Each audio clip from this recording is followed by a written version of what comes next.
Gampia Sesalem. Dapat energized ang gising, lalo na't fresh from back-to-back success ang ating pong weekend. Para riyan, huwag na nating patagalin pa. Para always updated sa mga happenings, ito na po ang sagot sa madalas na tanong ng mga Marites na... Anong latest? Ako, etong latest. Una-una sabi mo nga, Dim, meron naman tayong, Philippines! Yan! Pero in the grandest way possible. Yan pakinggan natin. And gentlemen, the new Miss Grand International 2025 is Miss Grand Philippines! Ulitin yan, Ayan, historic back-to-back win para sa Pilipinas dahil nasungkit ng ating pabato si Emma Tiglao ang korona ng Miss Grand International 2025 nitong Sabado sa Bangkok, Thailand. Ato, history made once again dahil ang nagpasa ng corona ay isa ring Pilipina na si CJ Opiasa, ang tinanghal na Miss Grand International 2024. At ito pa sabi sa Facebook post ng Miss Grand International, quote, "The Philippines makes history again. Congratulations to Emma Mary Tiglao, the new Miss Grand International 2025, succeeding CJ Opiasa in the first ever back-to-back victory in MGI history." Wow na wow! Nakaka-proud talaga maging Pinoy. Congratulations once again to you, Emma. Ayan, maraming... Philippines, we made history! I just want to say thank you to all the Filipino people in your bayanihan spirit. Congrats, Emma! Congratulations! Back-to-back, Buhay ka! Nalala ko si Cynthia Piazza, did guest here a couple of times. Si Emma is actually, kasabay natin, no? She's also part of a morning show sa ibang network. So congratulations kay Emma. And I'm sure very, very proud ang magulang mo and yung mga kaibigan mo. And Us! oo, tayo, buong Pilipinas dahil back-to-back sa Miss Grand International. Oo, nakadalawa na rin yata si Emma dito eh. Oo, Bisita di ba? din siya dito Alam mo, sa- Emma, kami yata yung lucky charm mo eh. Yes. Kaya hindi mo kami bibisita Ibig sabihin, Emma, balik ka Lucky dito. charm tayo ng lahat. Nanalo. Oo nga, actually. Meron tayong lahat mga ng artist na nagigest, bumabalik dito, oo, Mama. Kasi nananalo. nakapag first concert sila, nakapag ganito sila. Sabi ko, ay talagang meron. Yes, Mama! Balik ka, Emma. Bisita ka ulit. Alam mo, kung napanood nyo yung part na binuka niya yung sa kanyang sa ang talagang comments mga tayo nagliliyab kasi very fiery ang kanyang yung gown Did ba you see? yan? Yes, parang may pahod yan tapos binaba niya naging shawl. Nagliliyab, Mama. maganda. Parang may fire, parang may flames. Yan yung gown niya na yan, correct? Parang destined to be queen yes. Parang si Hunger Games, si, di ba, si Girl on Fire. And you know what? She's so sassy. She's so... smart. Kakaiba naman tong queen na ito. Kasi di ba, May we're so personality. used to our different queens having different personalities and yet si Emma talaga, she let her personality shine. Ganda. Tsaka pinakita niya yung talino na rin. Tsaka yung relevance na, di ba, pagiging journalist din niya. Yes, Tapos yes. iniresonate niya yun sa mga nangyayari ngayon sa Gaza, etc. And of course, itong back-to-back historical win na to, nagre-representa also ng pinapakita natin sa global stage na ang Pilipinas ay hindi lamang strong contender, pero tayo yung standard. Di ba? Yan. Tayo yung magiging May standard style. na Oo. ngayon. Di ba? Grabe. Congratulations. Congratulations, Emma. Okay, ito naman, matapos rin ang kanyang success last month sa America's Got Talent. Naku, punong-puno tayo ng success ngayong umaga. Jessica Sanchez is now a mom! Nitong Sabado rin, ibinahagi ng Pinay Pride, America's Got Talent winner, ang ilang cute photos ng kanilang panganay ni Ricky Gallardo na si Eliana May. October 13, noong pinanganak niya ang kanyang baby. Cute na cute sa isang panayam po. Ibinahagi ni Jessica na naging emosyonal at walang tulog ang mga nakaraang araw sa kanya. Pero sa kabila po nito, beautiful at higit pa sa kanyang pinangarap. Napili nila ang pangalang Eliana dahil ang ibig sabihin daw nito ay God has answered. At ito ang kanilang nararamdaman ngayon. Congratulations, Jessica and Ricky. What a year it has been for Jessica Sanchez and her family. Panalo sa America's Got Talent. Tapos ito ngayon, Eliana. Ganda, parang Oh, Ilyo yes, actually, kaya ko alam na God has answered the meaning niya kasi pinagpilian Ilyo. namin yan. Kung siya, Elian naman siya. Wala, hindi Eliana, Elian. Pero kasi Ilyo yung nanalo. O, pero, ang maganda dito sa kwentong to, pinapakita na God has His perfect timing talaga Totoo for yan, I everything. agree. Sa kanyang karera, sa kanyang pamilya.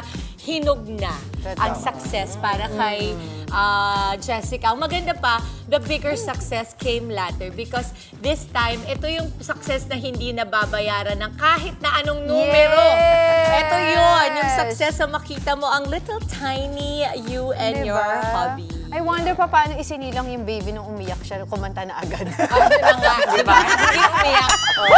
Golden! Mama, kumakanta ng golden. We're going up, up, up! Diba? Nakataba ng utak mo. Ay, congratulations! Congratulations. Jessica. Eto naman from first-time mom to soon-to-be dad, Charlie Puth, magiging daddy na! We all love Charlie. Nireveal na niya sa dulo ng kanyang music video ng kanyang bagong single na Changes. Oo, with special appearance pa ng kanyang misis na si Brooke Sansom. Oo, nako, last year lang nang magpakasal ang dalawa after 2 years ng dating. Ang latest track ng Changes ni Charlie ay kasama sa kanyang upcoming album na Whatever's Clever. Congratulations, Charlie and Brooke! Congratulations. Cute talaga ni Charlie. Diba? Musical genius yun eh. Oy, grabe yan. Pero bata lang siya noon, no? Tapos ngayon magiging Ngayon, daddy na. Daddy na si Charlie. Tapos Oh my ang cute-cute nila. Tingnan mo ang simple-simple. No fuss. I love this. Oo. Dadagdagan na naman yung At aminin mo, kahit dad bod si Charlie Puth dito, cute pa din siya. Tingnan mo, cute eh. Oo, diba? Totoo. Ako abangan natin nagawa niya ng kanta, yung kanyang Hindi mga- ba? Dahil I'm alam sure naman nagawa natin, na yan. he's really one of the most talented in his singer-songwriters of this generation. Ang dami niyang sinulatan na hits, dami niyang ginawa, kahit siya mismo. And yung mga iba-ibang instrument, naalala ko, I'm sure nakita niyo, viral yun, nag-guest siya sa mga late-night talk shows. Tapos kahit ano, kaya niyang gawa ng magandang tono. On the spot, kaya niya On the mag-compose spot, eh, no? Gawa ng magandang kanta. Congratulations once again kay Jessica Sanchez. Ito naman, Charlie Puth is about to be a dad. Time right now, 5:38 po. Ngayong Lunes ng umaga at matapos ang ilang trending update na yan, eto na ang ilang pampabuena mano namin sa inyo ngayong umaga. Ilang lugar sa bansa nalubog sa baha dahil sa bagyong Ramil. Roa City sa Capiz, isinailalim na sa state of calamity dahil din sa pinsalang iniwan ng bagyong Ramil. At sa showbiz, Chief Philomeno may cryptic post laban sa isang si Sofia na umano'y sumira sa kanya. Sabay naman sa Museums and Galleries Month, ang lalalalarga ni Lalalalayla, ang makasaysayang Museo El Deposito. Silipin natin yan mamaya. Sa ating TikTok, Lunes sayawan tayo kasama mga groove na grupo ng Dancing Riders. Galang-galang for happiness tayo mga kapatid!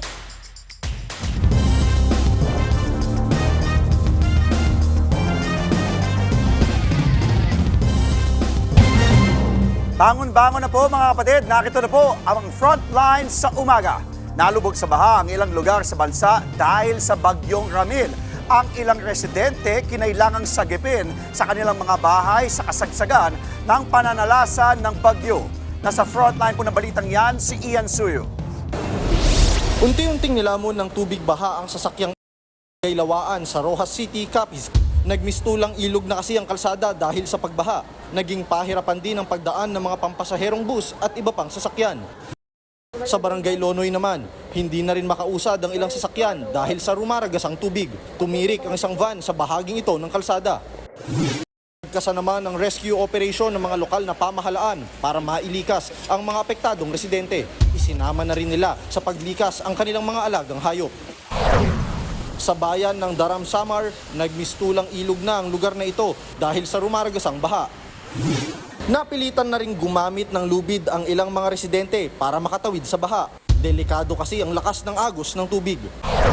Rumaragas ang baharin ang naranasan sa Barangay Calbayog sa San Isidro, Northern Samar. Itinaling maigi ng mga mangingisda ang kanilang mga bangka para hindi anurin ng tubig. Makikitang aabot pa hanggang dibdib ang baha sa ilang bahagi ng barangay. Umapaw ang spillway na ito sa Barangay Dianid sa Dipakulaw, Aurora dahil sa malakas na buhos ng ulan. Agad namang nagsagawa ng clearing operation ang lokal na pamahalaan.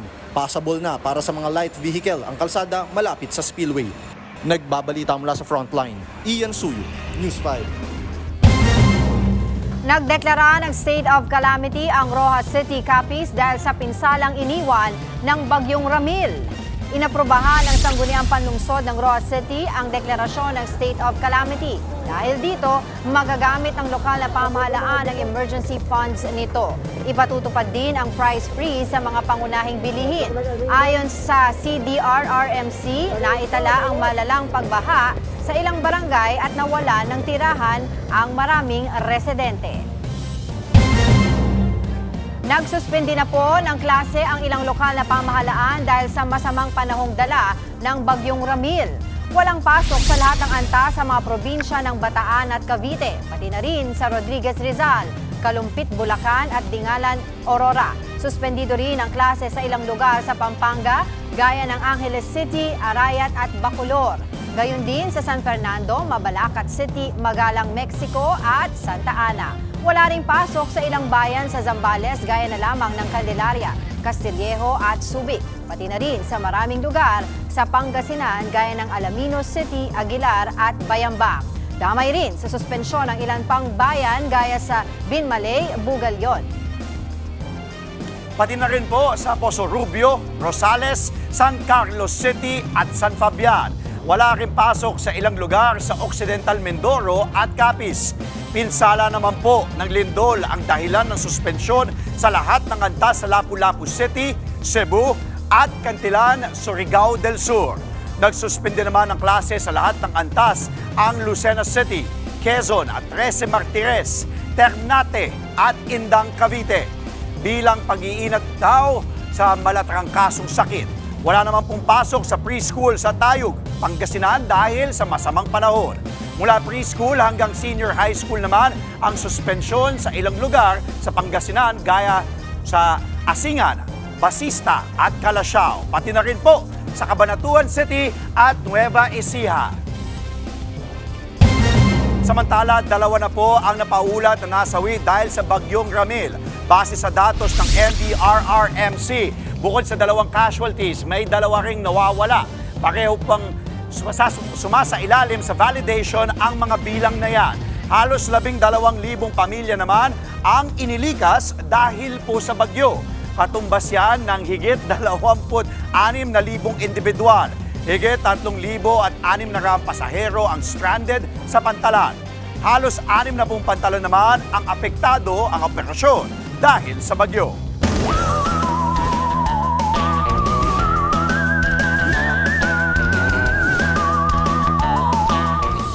Alamin naman po natin ang magiging lagay ng panahon ngayong araw ng Lunes. Kasabay pa rin ng ating patuloy na pagbabantay sa Bagyong Ramil.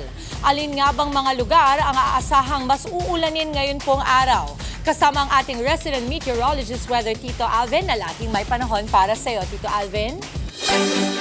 Good morning, Mami Dims, at good morning mga kapatid. Ulat panahon na po tayo ngayong araw ng Lunes. Ito pong Bagyong Ramil ay palabas na ng ating Philippine Area of Responsibility at mababawasan na po significantly ang pagulan natin sa malaking bahagi nating bansa. Ang Bagyong Ramil po ay nasa tropical storm category pa din na may taglay na lakas na hangin na umabot sa 65 km per hour malapit sa kanyang gitna. Kuminsan may mga pagbugsong umabot sa 80 km per hour. Ito po ay patuloy na kumikilos pa northwest sa bilis sa 25 km per hour at ngayon nga ay nasa ating boundary line na. Stepping on the line na po yan at palabas na ng ating Philippine Area of Responsibility at ito po ay huling namata ng Pag-asa sa line around 350 kilometers west of Sinait, Ilocos Sur. Ito pong Bagyong Ramil ay tuluyan ng lalayo sa ating bansa at pupunta dito sa may area ng Vietnam. Yan po ay posibleng lumakas pa pero yun nga ay palayo naman na sa ating bansa. Meron niyang hihilahing northeasterly wind flow at maaaring magsimula na po yung ating amihan ngayong linggo hanggang sa susunod na linggo if ever lumakas pa po yung ating northeasterly wind flow.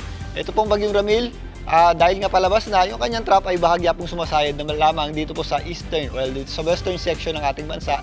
Dahil po dyan, asahan po natin ang mga possible lamang na scattered o kalat-kalat na pagulan sa mga areas ng Zambales, Bataan, at Ilocos Region, kasama na po dyan ang Pangasinan. Pero relatively maliwalas po ang panahon natin sa malaking bahagi ng ating bansa. If ever may mga pagulan tayo, ito po yung mga pulo-pulo na lamang o yung ating mga afternoon showers at thunderstorms. Pero again pag meron tayong thunderstorms, although hindi naman masyado nagtatagal yan, biglang buhos po yan ng malakas na pagulan, kaya mag-ingat pa rin tayo dahil posible pa rin po yan magpabaha, especially sa mga low-lying areas. Dito nga sa Metro Manila, magiging maganda na po ang sikat ng araw ngayong umaga hanggang tanghali, pero pagsapit ng hapon, mas nagiging maulap po ang ating panahon at possible nga yung ating mga afternoon showers at thunderstorms. Kaya ugalin pa rin po natin ang pagdadala ng payong sa mga lalabas ng bahay ngayong araw na ito. Bago na mga kapatid, ang ating araw po ay sumikat kaninang 5:48 ng umaga at muli po yung lulubog mamayang 5:33 ng gabi. At yan muna latest sa ating lagay ng panahon ngayong Lunes ng umaga. Muli ako po ang inyong weather Tito Alvin na laging may panahon para sa'yo. Maraming salamat, Tito Alvin. Bangon-bangon na po, kape-kape na po tayo. 15 minutes bago po mag-alas 6 ngayong Lunes at sa aming pagbabalik sa Frontline sa umaga, 5 magkakaanak patay matapos mabagsakan ng natumbang puno sa Quezon Province. Mag-asawang senior citizen nawawala matapos matabunan sa Gumuhong Bukidnon, Davao Road.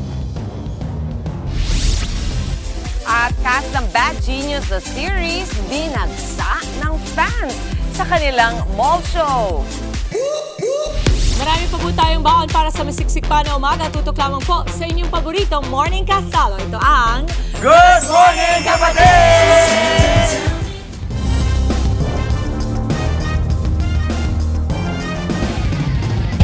At nagbabalik po ang Good Morning, kapatid. Mayong buntag po sa mga kapatid nating Bisayang nakatutok ngayong umaga. Sa Frontline sa umaga, nawawala po ang mag-asawang senior citizen matapos matabunan ng gumuhong lupa sa Bukidnon, Davao Road. Maraming bus at motorista rin ang na-stranded dahil hindi pa rin madaanan ang kalsada sa tindi ng landslide. Aniya sa Frontline sa balita si Bril Montalvo ng News 5, Mindanao. Kita sa drone video na ito ang lawak ng gumuhong lupa sa National Highway ng Davao-Bukidnon Road sa bayan ng Quezon, Bukidnon. Higit 200 metro ang lalim nito. Dahil sa landslide, sinara na ang naturang kalsada sa lahat ng klase ng sasakyan. Nasa 6 lanes itong bahagi ng Davao-Bukidnon Road dito sa bayan ng Quezon. Dahil sa nangyaring landslide, halos 5 lanes nito ang nilamunan ng lupa. Na-stranded naman ang mga bus sa magkabilang dulo ng nasirang kalsada. Ang mga motorsiklo naman sa gilid na ng bundok dumadaan makatawid lang sa gumuhong kalsada. Natabunan naman ng gumuhong lupa ang isang tricycle o bao-bao na tiyempong dumaan sa kalsada na mangyari ang landslide. Sakay nito ang mag-asawang senior citizen na sila Ellie at Thelma Ubatay. Pauwi na sana sila sa kanilang bahay galing sa pagtitinda ng mga gulay. Hinahanap rin sila hanggang ngayon. Kaya labis ang hinagpis ng kanilang anak. Tumulong na din siya sa paghuhukay at paghahanap sa kanyang magulang. Medyo masakit patanggapin ang nangyari. Kailangan na lang naming isipin na disgrasya yung nangyari. Sana makita na yung kanilang mga katawan. Pinapayuhan naman ang mga motorista na dumaan muna sa mga alternatibong ruta. Kung pupunta ng Tagum City mula Cagayan de Oro City, pwedeng dumaan sa Junction Sayre Highway Poblacion via Kapalong Talaingod Valencia Road. Nagbabalita mula sa Frontline, Bril Montalvo, News 5, Mindanao. Hinikayat ni Pangulong Bongbong Marcos ang bawat pamilya na maghanda lalo't sunod-sunod ang mga sakuna sa bansa. Ayon sa Pangulo, dapat siguraduhin ang pagpaplano gaya ng pagtuturo ng disaster preparedness sa mga bata. Kailangan din anyang malaman ng bawat pamilya ang mga itinalagang evacuation center. Ihanda na rin daw ang GoBats. Pero higit sa lahat, mag-ingat daw sa fake news na kumakalat online tuwing may sakuna. Higit sa pagbangon o pagresponde, mas mahalaga ang maging handa. Likas sa ating bansa ang mga sakunang ito, kung kaya't kailangan ay likas rin sa atin ang mga paalalang aking nabanggit. Di lang tumutugon sa sakuna, natututo sa mga aral ng bawat sakuna. Mas marunong at mas maagap na ang bagong Pilipinas.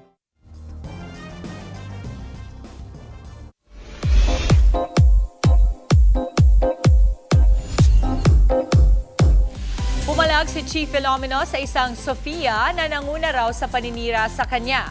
Sa isang screenshot na sinare ni Chi sa kanyang IG, may nag-chat sa kanya para sabihing nag-reach out daw si Sofia sa influencers para i-bash si Chi sa social media. Sabi ni Chi, alam niya raw na evil ang taong ito pero hindi na raw siya nagulat. Umaasa na lang siya na hindi raw mararanasan ng anak ni Sofia ang mga pinagdadaanan ni Chi. Ilang oras matapos ang cryptic post si Chi, nag-post naman ang aktres na si Sofia Andres para ipaalam sa fans niyang na-hack siya. Pero tila sumagot dyan si Chi. Sabi niya, and we quote, "No amount of designer clothes can hide an ugly soul." Right, Sofia? Dinagsa ang mall show ng mga bida ng Pinoy adaptation ng Bad Genius, the series. Nakipagtsikahan sa fans sina Jairus Aquino, Gab Lagman at Natasha Mula. Ang ilang fans nagdala pa ng mga banners, regalo at cake para sa kanilang mga idolo. Kwento ni Tash, matindi ang paghahanda niya sa role na ito. No rest day raw siya para mabigyang hustisya ang pagganap niya bilang si Lynn. Mapapanood ang Bad Genius tuwing Sabado, 5:15 ng hapon dito sa TV5 at Signal Play app.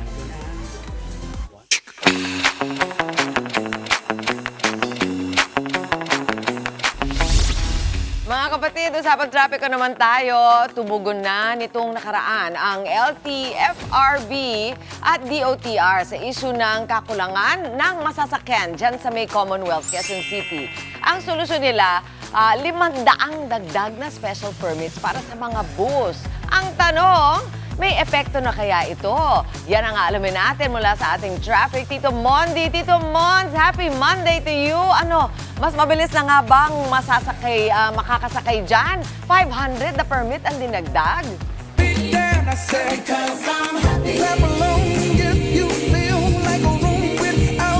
Yes, Mami Jiggy! Good morning, everyone! Team Commute, kaway-kaway, sabay. Hey, it's Monday! Ito, quick traffic lang tayo. Ito naman, di ba, nag-good na tayo sa nangyari. Ayan, ang dami-dami. Pero moving pa rin naman. Nagkakaroon na ng pagbagal doon sa banda sa may sakayan dahil nga nagsasakay sa mga commuterist natin. Ayan, kita naman, may mga bus. May bus na napunta sa bike lane. Ayan na, ito. Ops! Ito, sakto naman. Alam niyo naman, di ba, mag-iisang buwan na nga ng inilunsad ng Department of Transportation o DOTR, yung tinatawag ng Interagency Commuter Assistance dito sa kabaan ng Commonwealth Avenue. Nagkaroon din ng 5 PUV stops sa eastbound, Don Sora, Don Antonio Heights, at sa westbound nga, sa Batasan, Don Antonio Heights, at sa Pilcoa. Dito sa, yan, nakikita nyo sa screen natin, yan yung isa sa mga tamang sakayan, pero mapapansin nyo, may ilang kapatid pa rin na talaga namang gugustuhin nilang salubungin. O, yan, gaya ni Kuya. O, pinara yung ating modern jeep, di ba?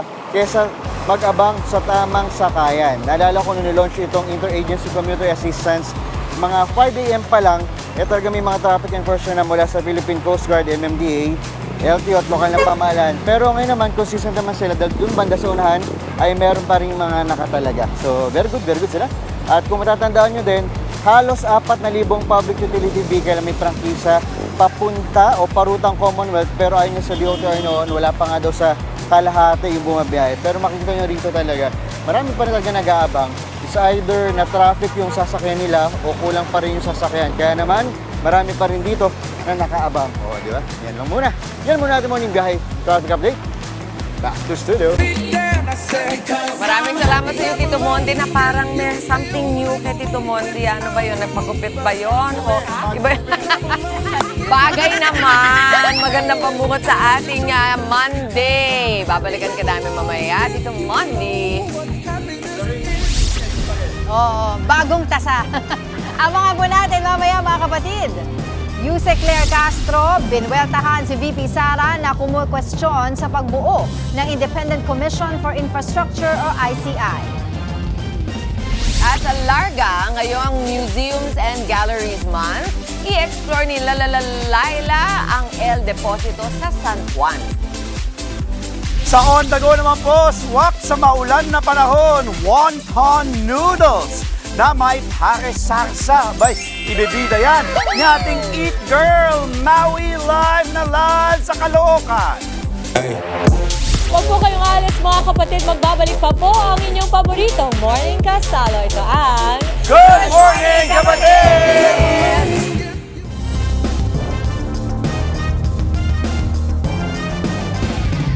Babalik po ang Frontline sa umaga sa Good Morning Kapatid.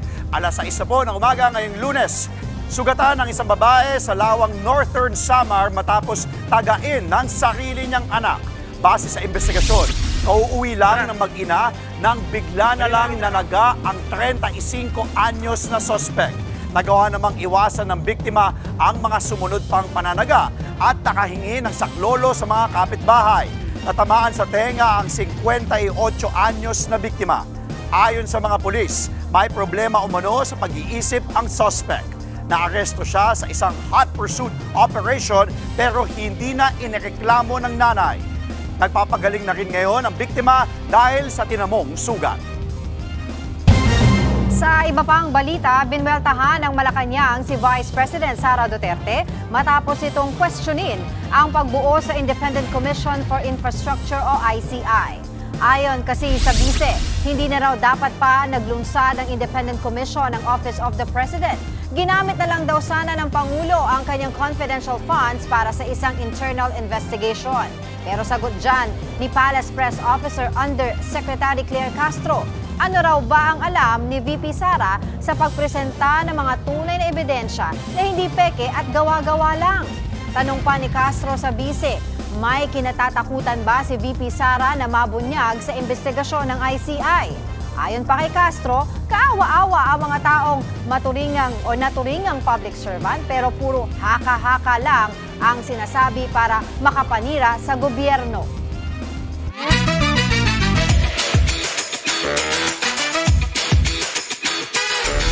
Eto naman po, perfect na perfect sa maulan na panahon. Ano bang mas gusto ninyo sa inyong wonton noodles? May soup ba o dry? Nako, malalaman natin sa ating mga co-host mamaya yan. Pero eto, ang ating Eat Girl po, dinayo ang isang kainan sa Caloocan para tikman ang kanilang wonton noodles with a twist. Mau, ano nga ba ang twist na yan sa kanilang wonton noodle?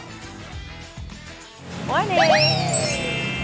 Happy Monday morning, Mama Dims! At good morning sa ating mga kapatid. Ito na nga, nakita niyo po, hawak ko ang ating beef wonton noodles na talagang umuusok pa talaga. Ito, meron siyang pechay bagyo, meron siyang egg noodles. Ayan, kita siya dyan. Tapos meron ding mga beef na napakalambot na halos hindi na talaga kayang hawakan ng chopsticks na sobrang lambot.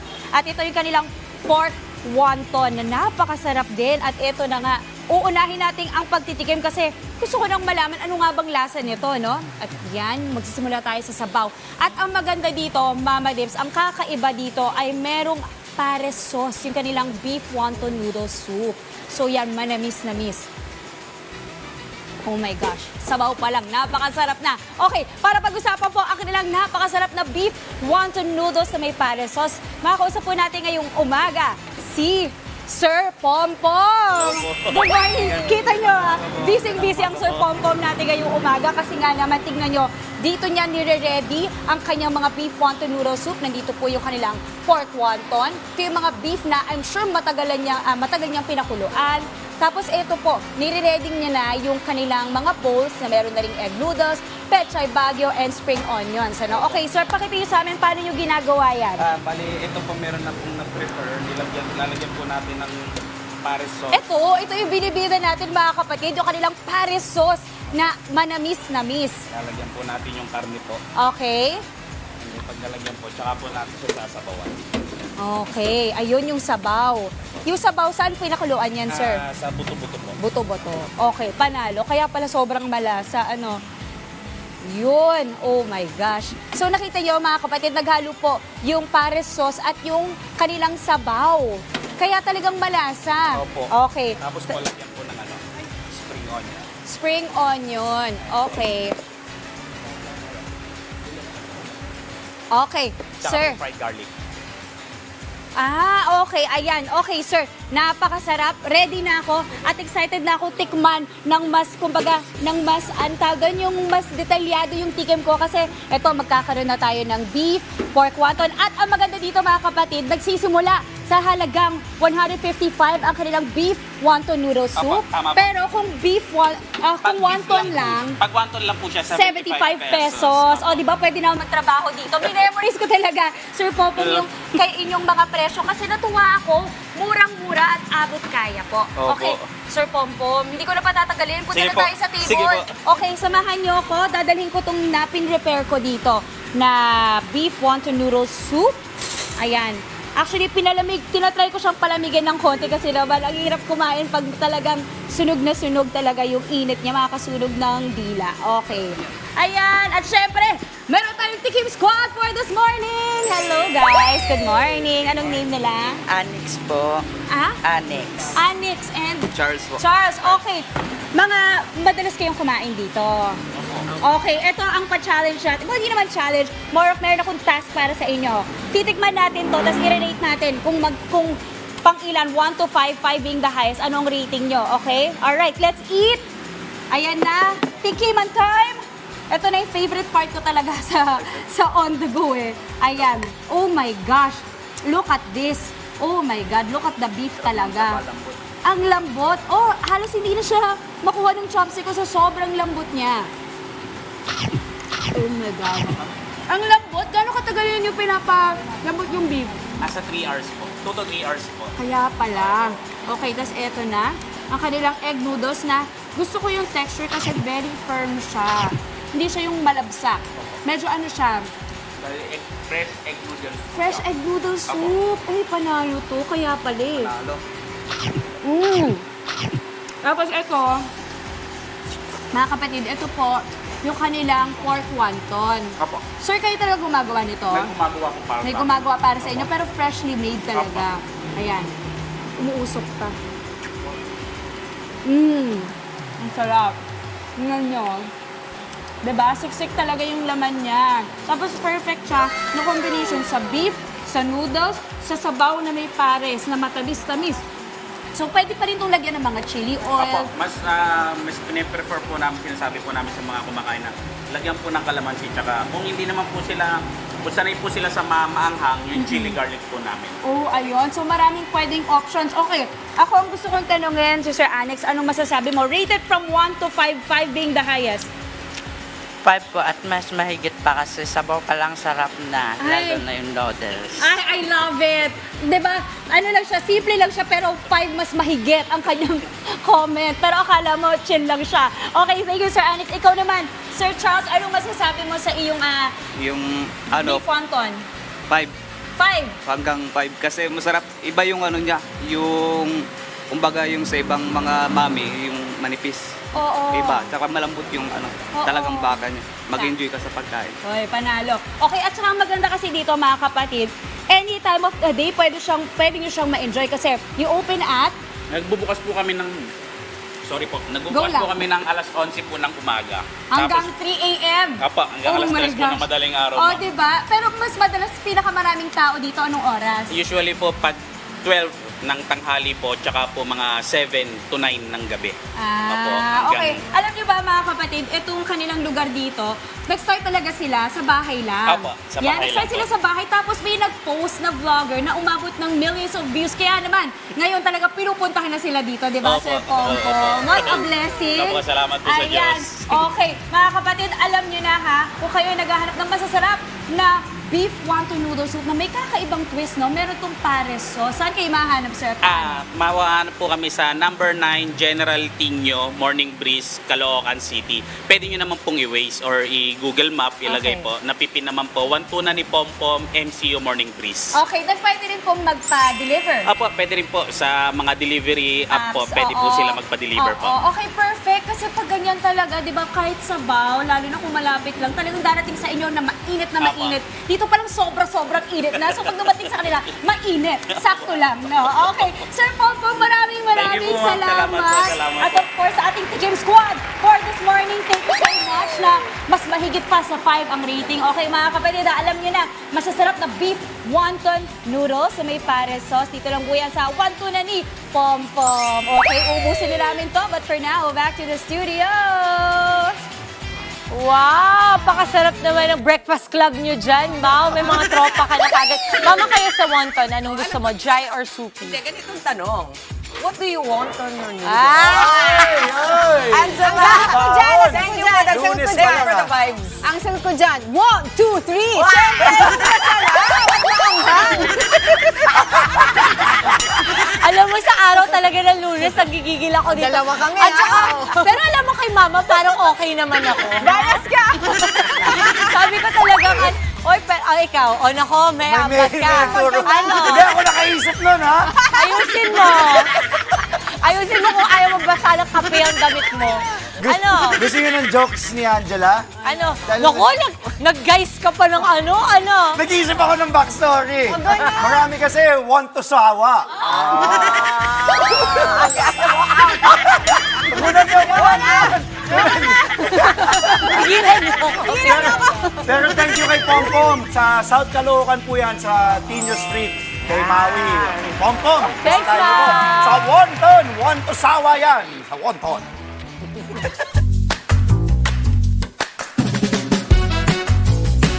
Eto po, maagang throwback at history lesson muna tayo. Dahil ngayong Museums and Galleries Month, i-explore ni Laila ang makasaysayang Museo El Deposito sa San Juan.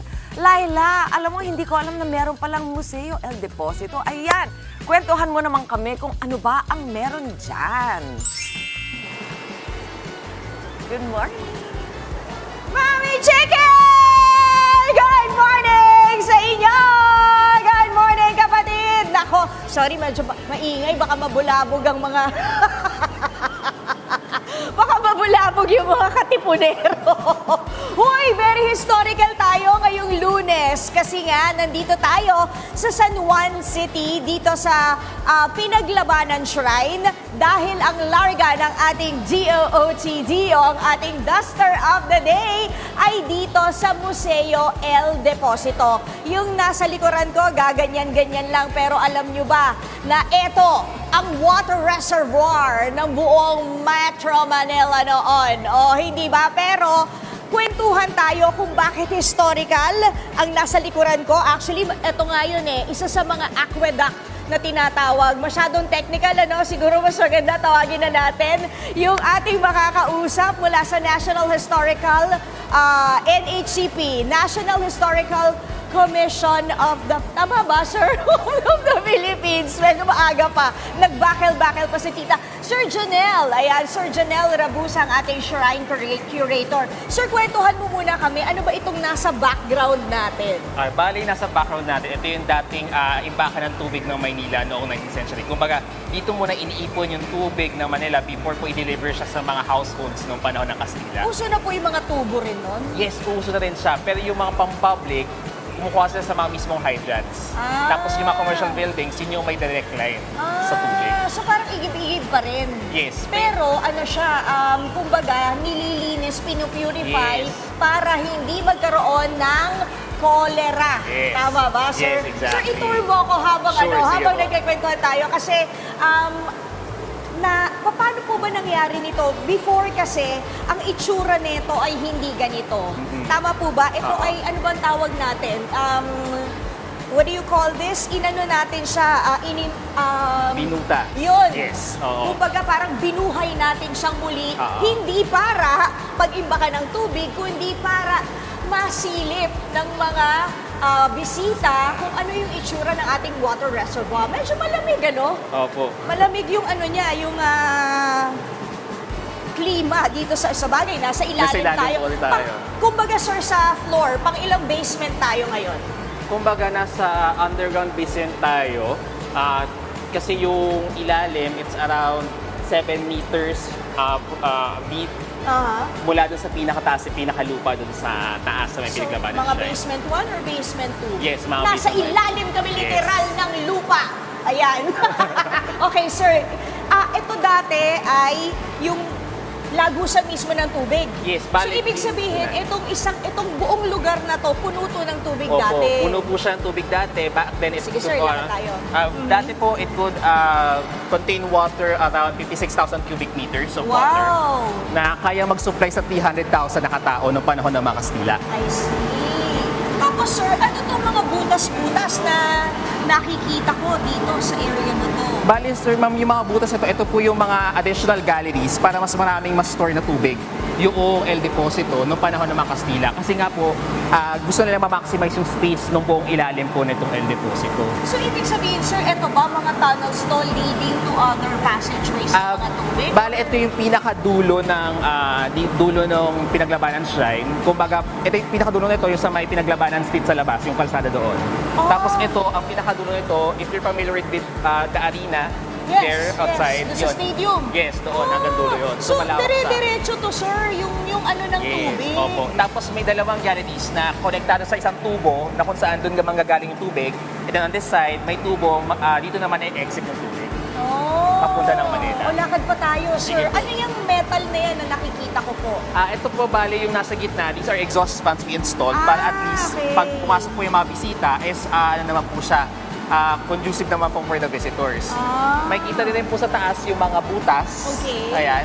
So these are the former air vents noong patubigan. Ito yung pasingawan noon. Pero ngayon natakpan na siya ng mga lupa at saka ng mga ugat nung puno sa taas sa park. Tapos, sir, hanggang dulo to, hanggang dulo. Yes po, hanggang dulo po siya. Actually, yung may nilagay kaming pader doon sa pinakadulo kasi hindi pa yun yung pinakadulo nito. Sinil off nyo Kasi na. kasama po na itong mga pader na to. Kasi as of the moment, 1/4 pa lang po yung total na nabuksan namin to the public. Bakit po natin sinarado, sir? Sadly kasi, yun nga, 1920s hindi na ginamit as a water reservoir. Okay. Ginamit siya na imbakan ng mga atmas ng World War II. And then after World War II, medyo napabayaan na yung lugar. Tapos, sir, na ano ba siya? Natabunan siya ng maraming basura, ng lupa, yung ilalim, ng matagal na panahon. At eventually, Nirehabilitate po ba? it was rehabilitated Kailan by... po ito, sir? We started the rehabilitation. The plans of the rehabilitation started in 1970s when it was declared as a National Historical Shrine. And then, inunang i-rehabilitate yung ibabaw. Kaya ngayon may park na sa labas, yung pinaglabanan shrine. And then, on the 2000s, we started the rehabilitation for the underground reservoir. Kasi sadly, nakakalimutan na siya nung community. Totoo naman. Ako nga, sir, alam nyo, nung nire-rehabilitate nyo to, lakad po tayo, nung nire-rehabilitate nyo to, tsaka ko lang nalaman na meron palang ganito. Pero kasi sa mga history books or sa mga nababasa ko sa internet, ang sinasabi lang nila, El Deposito, El Deposito. Pero ang iniisip ko talaga lagi noon, buhay pa ba siya? Andito pa ba siya? And yes! Eto pa nga siya. And thank you for rehabilitating. Ang galing-galing talaga ng NHCP. Pero sir, alam mo, ang tanong ko sa'yo, ang balita ko, marami kayong nakuha bukod sa basura, marami kayong nakuha kung anik-anay na mga sandata dito. Saan po ba natin yun makikita? Kaya bali po, sa ilalim po may kasaysayan, sa iba pa po may kasaysayan din sapagkat nagtayo po kami ng museo para po mapakita sa mga tao yung buong kwento ng El Deposito. Okay, sir. Bakit po importante ang El Deposito sa ating kasaysayan? Mahalaga siya sa kasaysayan sapagkat pinapakita nito yung kasaysayan ng patubigan ng Maynila. Kumbaga kasi ang naalala ng iba, ang pinakamatagal na naalala nila, Nawasa. Pero ito yung pinakalolo ng Nawasa. Diba? The great-great-grandfather of Nawasa. Tapos sir, doon sa museum, medyo nasilip ko na kasi siya last year or a few years back, meron kayong mga vintage na yung sinasabi ninyong pang-igib na parang meron pang yung parang Italian style ang taray, hindi European ba? style na mga hydrants. Yun po yung mga original na hydrants na nakakalat sa buong Maynila. Talaga na kung saan ba? yung tubig, dito po nanggagaling sa El Deposito. Oy, ang galing naman. Okay, sir. So, yung mga sandata na nahukay nyo ay naandon. Ano pa po makikita sa El Deposito Museum? Bali, makikita po natin po doon yung pinakaplano kung paano po ginawa yung El Deposito. Ayun. Kung makikita po kung ano yung pinagmula ng tubig, yung linya ng tubo, at yung delivery point ng water system. Actually, very, very interesting kasi makikita nyo na panahon pa lang talaga ng mga Kastila nung tayo ay sinakop nila, meron na talaga tayong water system and meron dong mapa kung makikita nyo kung mula dito hanggang saan lumulusot yung mga water supply nitong reservoir kung saan tayo nakatayo ngayon. Di ba? Sir, ano ang museum hours? Ano po ang mga araw? Paano sila pupunta dito? Walk-in, by appointment? Bale po, we welcome walk-ins for small groups and individuals. We're open Tuesday to Sunday, 9 a.m. to 4 p.m. Entrance po is free for everyone. Wow, yan ang maganda, di ba? O na Lunes, libre, para bongga. Thank you so much. Sir, ayan ha. O kayo rin, punta kayo dito sa El Deposito sa susunod na long weekend or probably holiday. Hanapin nyo si Sir Jonel. Dahil libre ang entrance. Tapos Tapos sa tabi, meron pang Museo ng Katipunan. Libre din ang entrance. Naku, dami nyo talaga pwedeng gawin dito sa Pinaglabanan Shrine. Silipin nyo na rin yung mga apelido ng mga ninuno ninyo. Baka naandun sa listahan ng mga Katipunero na ipinaglaban tayo nung panahon ng Kastila. Thank you so much, Sir Janelle. Very educational Lunes tayo ngayon, no? Hindi ba? Mami Chiki, balik sa inyo sa studio! Maraming salamat sa iyo, Laila. Parang enjoy ka dyan. Kakaiba ha, yung ambience, di ba? Makakapunta nga dyan. At hahanapin natin si Sir Junel. Samantala po sa aming pagbabalik, bayan ng Hagonoy sa Bulacan, patuloy na iniindang halos hindi na humuhupang baha sa kanilang lugar. Transport Group sumihiling ng 2 pisong dagdag sa minimum fare. Yan at iba pang mga balita ihahatid sa atin nila Ted Filon at DJ Chacha. At sa luto na po, dahil marami ang nagkakasakit ngayon, tuturuan namin kayo magluto ng immune-boosting chicken noodle soup. Tuloy-tuloy lamang po ang pagtutok, mga kapatid. Magbabalik pa po ang inyong paboritong morning kasalo. Ito ang... Good Morning, Kapatid!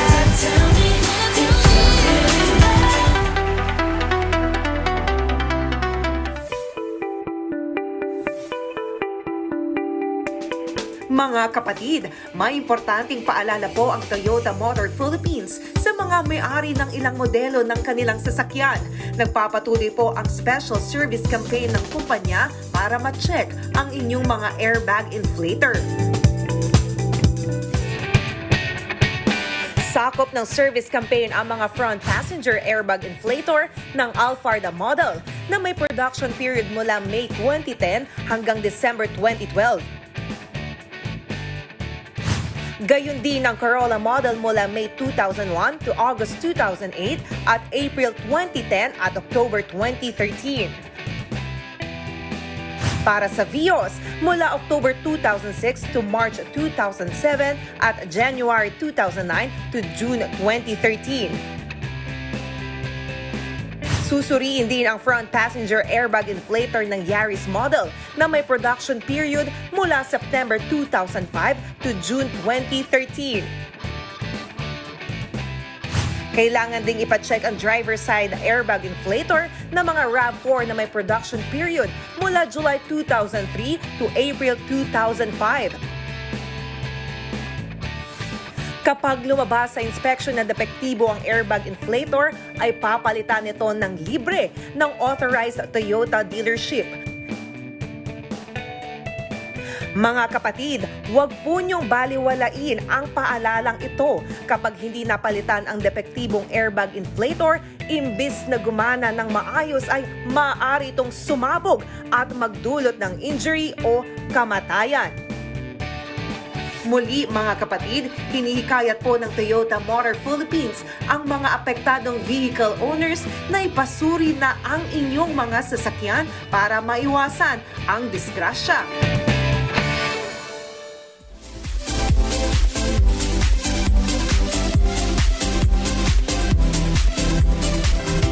At nagbabalik po ang Good Morning, Kapatid! Nauuso na nga naman po ang mga sakit these days. Ako, tunay na tunay at nag-a-absent pa nga at kailangang isuspende ang mga klase dahil dyan, seryosong usapan na po ito. Pero ano nga ba ang mga pagkain na pwedeng lutuin kapag may sakit or bago pa magkasakit? Subukan natin itong madaling recipe po na immune-boosting chicken sotanghon soup.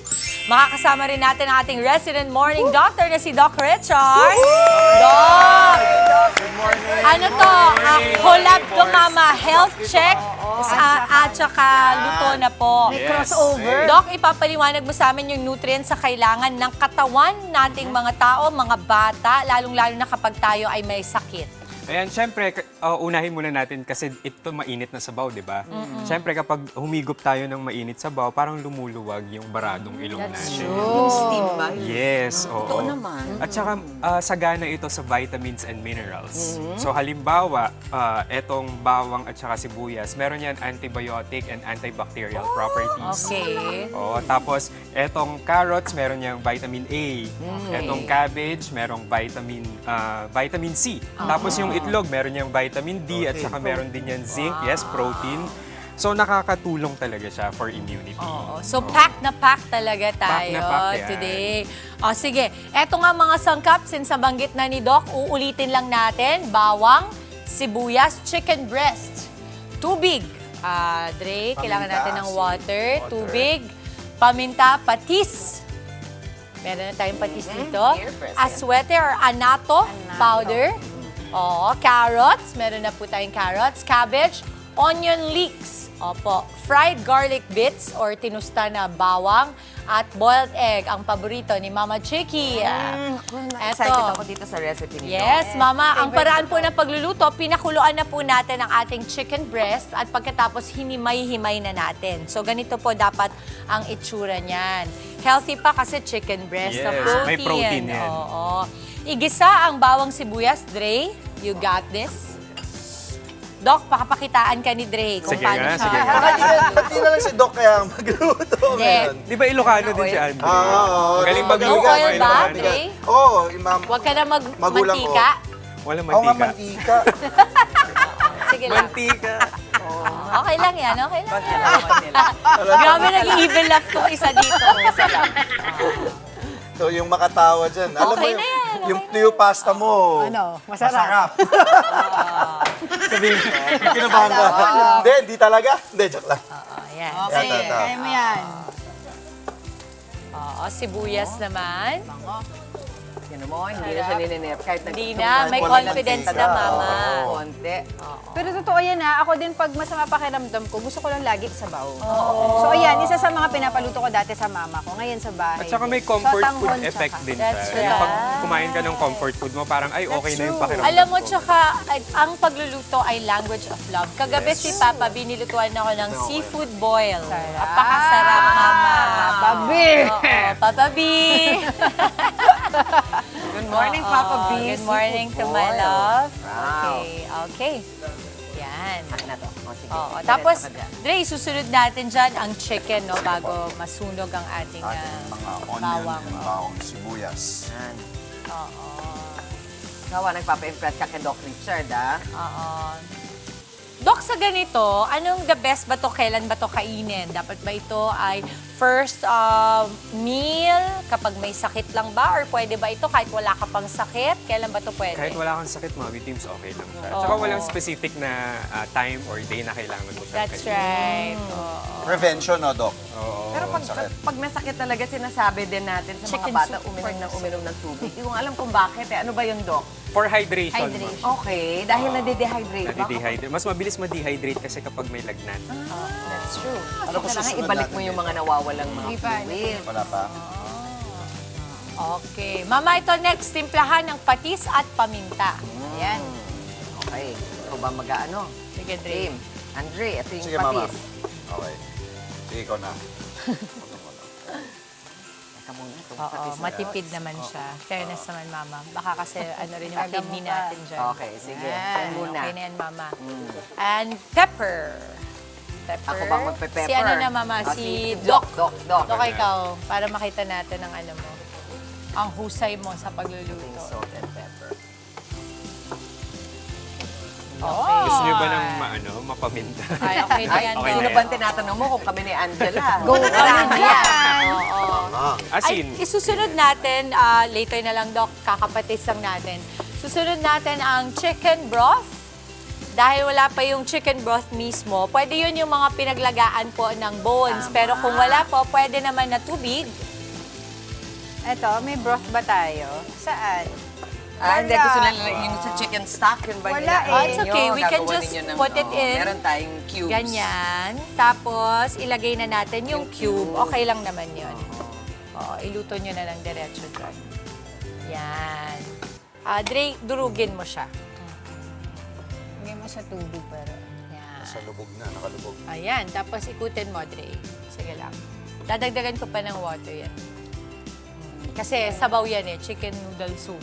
Ako, alam na nung mga nanay yan sa bahay, yung lutuan nila ng nung manok, yung pinagkuluan nila, tinago na nila yung tubig noon. Yes, Sarap Mama. Oo. Actually, yun ang pinakamasarap sa lahat. Grabe. Yan. Tapos, pakukuluin lang natin yan. Takpan natin. Doc, pasuyo naman ako, Doc. Kailangan Takpan natin, kailangan kumukulo siya bago natin ilalagay ang ating carrot sotanghon. Tapos pakukulaan yun ulit. Yes. Pwede na nating itaas. Ay, sorry mama. Sorry. Pwede na nating itaas. So, tawag yan yung pinakamabilis maluto yata na. Yes, ano, no? mama. Ang sarap din na noodles na yan. Yan din yung ginagamit nila, Boyet, pag nagmimiswa sila. Oo, sarap. Vermicelli. Oo, tama. Vermicelli pag masasya. na lang. Pwede ba? Oo. Dok, kamusta weekend mo? Anong ginawa mo sa weekend? Nagtrabaho lang tayo. Anong mga bago pa sa medical field ngayon? Madami. Mga exosomes, mga ganun. Tuloy-tuloy pa rin yan. Di ba exosomes para din sa hair yon? Yes, it's for the face and it's for the hair. Oo. So, magre-regenerate. Regeneration. Ba't tawang-tawa ka, Kuya Nikki? Sinabi lang na for the hair. Uy, batiin ko lang si Ate Mina Benyales na lagi Ate nanonood Mina! sa atin. At saka si Tita Alice na gustong-gusto daw niya yung mga niluluto natin. Ginagaya daw niya yung recipe. Of course, Mother Earth and Tita Chiquit nanonood din sa atin. Hello, hello. Nako, habang maraming salamat po sa lahat mga nanonood sa amin ganitong kaaga. Pero habang pinapakulo natin yan, later ilalagay na natin ang ating carrot, sotanghon, cabbage at ang iba pa nating mga ingredients. Eto po, balitaan po muna tayo kasama sina Manong Ted and DJ Chacha.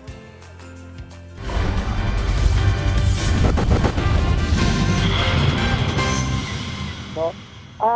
Pero mas maganda po is, makakuha po tayo ng impormasyon. Yun po ang maganda. Mahirap po kasi yung yung magsasabi lang po tayo ng ganyan, no? At wala naman tayong ibibigay na impormasyon.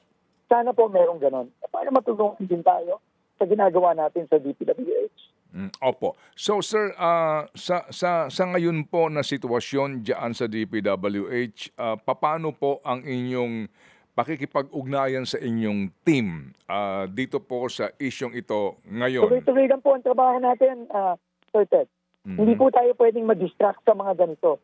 I-imbestiga natin, yes, pero lahat ng kailangan natin gawin, tuloy-tuloy. Ako pa ulit-ulit po sinasabi, Ted. Alam mo, yung salita, madali yan, madaling magsalita. Madaling magsabi ng kahit ano sa media. Pero at the end of the day, ang paghuhusga po sa atin dito, ang paghuhusga po sa ginagawa mismo ng ating Pangulo, hindi po tayo huhusgahan sa sinabi natin o sa binigkas natin sa media o kung saan-saan man. Tayo po ay huhusgahan sa ating mga aksyon.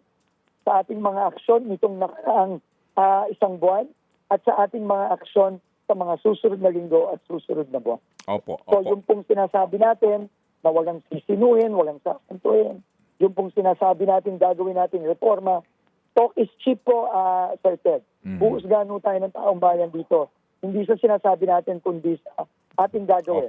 Kaya po siguro sa mga susunod na linggo, susunod na buwan, hintayin po ng ating mga kababayan ang ating mga gagawin. Opo. Pero sigurado tayo po na itong lahat ng inyo pong hinirang na mga undersecretaries ay walang kaugnayan sa kanilang pamilya o anumang pong relasyon sa mga contractors. Klaro, talaga pong wala. Alam niyo, sa aking pagkakaalam. Hello, Sec? Yan, hello, Sec. Go ahead, sir. Naririnig niyo po ako. Go ahead. Sa abot po ng aking pagkakaalam, wala. Pero hindi po ibig sabihin na hindi natin sila iimbestigahan dahil lang po ako ang nagpasok sa kanila. Opo. Sige So, po. tuloy-tuloy pa rin po yan. Kahit po sarili kong tao, kailangan imbestigahan at po kailangan mawala sa DPWH, yan po ang gagawin na. Okay, sige po. Sige. So, Sec, doon po sa sinasabi ho ni Congressman Leviste at ngayon sinasabi rin po nila SP Soto, no, na itong cost ng mga nakalatag na mga proyekto ngayon sa GAB, no, na ginawa din po from the NEP na halaga po ng bawat proyekto ng DPWH, bawasan ng 30% bawat isa para masiguro po na hindi nga ito overpriced. Ano po inyong masasabi doon? Sinabi ko na po yan nung mga nakaraang linggo, Sir Ted. No? Unang-una, pinapag-aralan po natin ang costing ng materyales sa DPWH. At yan po, ang patutunguhan po niyan ay yung sinasabi po ni SP Soto at iba pa nating mga legislators na pagbaba. Kasi po, meron na po tayong nakikita na mas mataas sa dapat na presyo ang mga cost estimate ng DPWH. yan po ay gagawin natin. Pero siguro po, Sir Ted, ayoko pong pangunahan yung ating magiging mga aksyon sa mga susunod na linggo. Pero yan po ay masusi nating pinag-aaralan yan. Hindi po madali ang pag-aaral dyan, Sir Ted. Dahil po ang cost estimate sa DPWH ay hindi po yan blanket. Ibig sabihin, hindi po yan pare-pareho sa lahat ng lugar ng Pilipinas. Yan po ay iba-iba at kailangan po reviewin po natin isa-isa yan. Pero dyan po tayo papunta at hintayin na lang po siguro ng ating mga kababayan, kasama na rin po ang ating mga legislator, yung ating final na gagawin sa mga susunod na linggo. Opo. Sige po, kasi pa hindi pa man po final no itong ating proposed budget. Alright. Sec, meron ba kayong ihahain na naman na panibagong informasyon at findings ng inyo pong team na nag-iimbestiga sa mga proyekto po ng kagawaran sa ICI this week? Meron pong mga mangyayari this week, Kuya Ted, pero pasensya na lang po at hindi ko po muna kayang pangunahan ang ICI. Pero nag-usap na po kami, kasama po yung ating team, at meron pong mga gagawin ng ICI this week. Ayoko lang po silang pangunahan. Opo. Pero di ba ang team po ng DPWH, katuwang po ang iba't ibang mga opisyal ng gobyerno, kasama po itong investigator ng ICI, ay umiikot nga, ano? Tama po. Opo. So kumbaga, sir, meron... Hindi lang po pag-iikot ang gagawin ng ICI kasama ang DPWH at iba pang ahensya this week. Kasama po dun sa pag-iikot. Kasama na rin po yung mga legal na aksyon na gagawin ng ICI. Opo, sige po. So, abangan po natin. Alright, sige. So, Yes po. Oo. Sec Vince, kasama na rin po ba sa investigation nyo ngayon yung pong mga ulat na nilalabas po ng Rappler ukol po sa iba't ibang mga probinsya na yung mga politiko po mismo ang contractors? Opo. So, may mga lugar na rin... Kasama na rin po ang DPWH dyan sa ginagawa ng ICI. Ma'am Cha, again po, pasensya na po, alam niyo naman po ako, kung ano ang itanong sa akin, lagi po akong sasagot ng diretsahan. Pero dito po sa issue na ito, siguro po, wag lang po nating pangunahan ang mga legal moves ng ICI. Opo. Pero po, meron pong mga gagawin ng ICI sa mga susunod na araw related po dito. Okay, sige po. Sec, ito lang pong itong bumaksak na bahagi po ng Bukidnon, Davao City na highway. Meron na ho bang paunang assessment ang team na inyong napadala doon? Opo, nagpadala po ako agad kahapon sa boundary ng Bukidnon at ng Davao. At nakakalungkot po talaga. Meron po pong dalawang kababayan tayo na namatay dahil dito.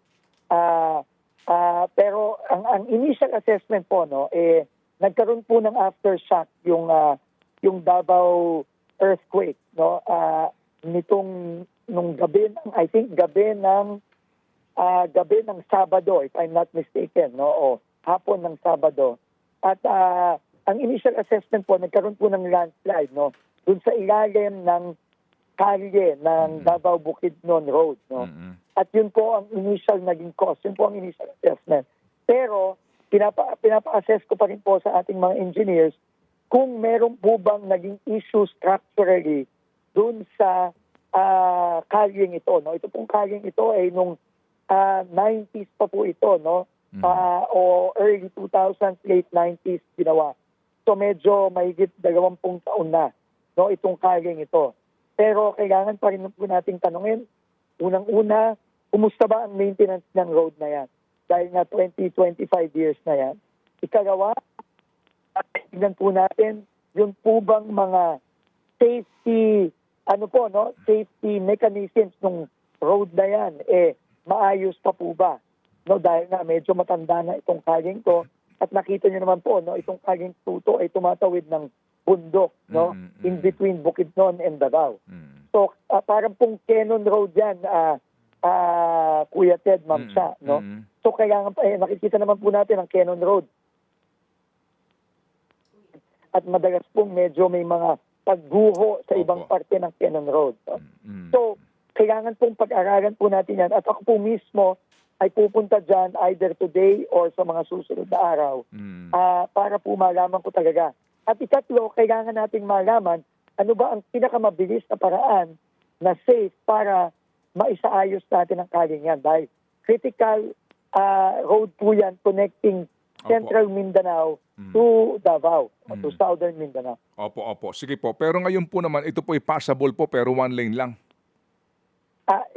Hindi po ako nagpapadaan dyan dahil delikado po. Okay. No, kahit po yung one lane, kailangan po, nag-announce na po tayo nung Sabado ng rerouting, Kuya Ted, Ma'am Sa. No, pero hindi po natin i-risk ang safety ng mga kababayan natin. Opo. As in, talaga po hindi mo na maaring daanan. Subject po Tinara ito. po natin. Opo, sige po. Tinara po natin. Opo. Loud and clear. Okay, sige po. So, Sec, muli kaming tatawag po pag may mga issue po na dapat nyo liwanagin. Importante po ito. Importante ito na napapakinggan po ang inyong pong panig. Opo. Anytime po, Sir Ted, Ma'am Cha. God bless po sa inyo. Salamat na marami. FM. DPWH Secretary Vince Dizon.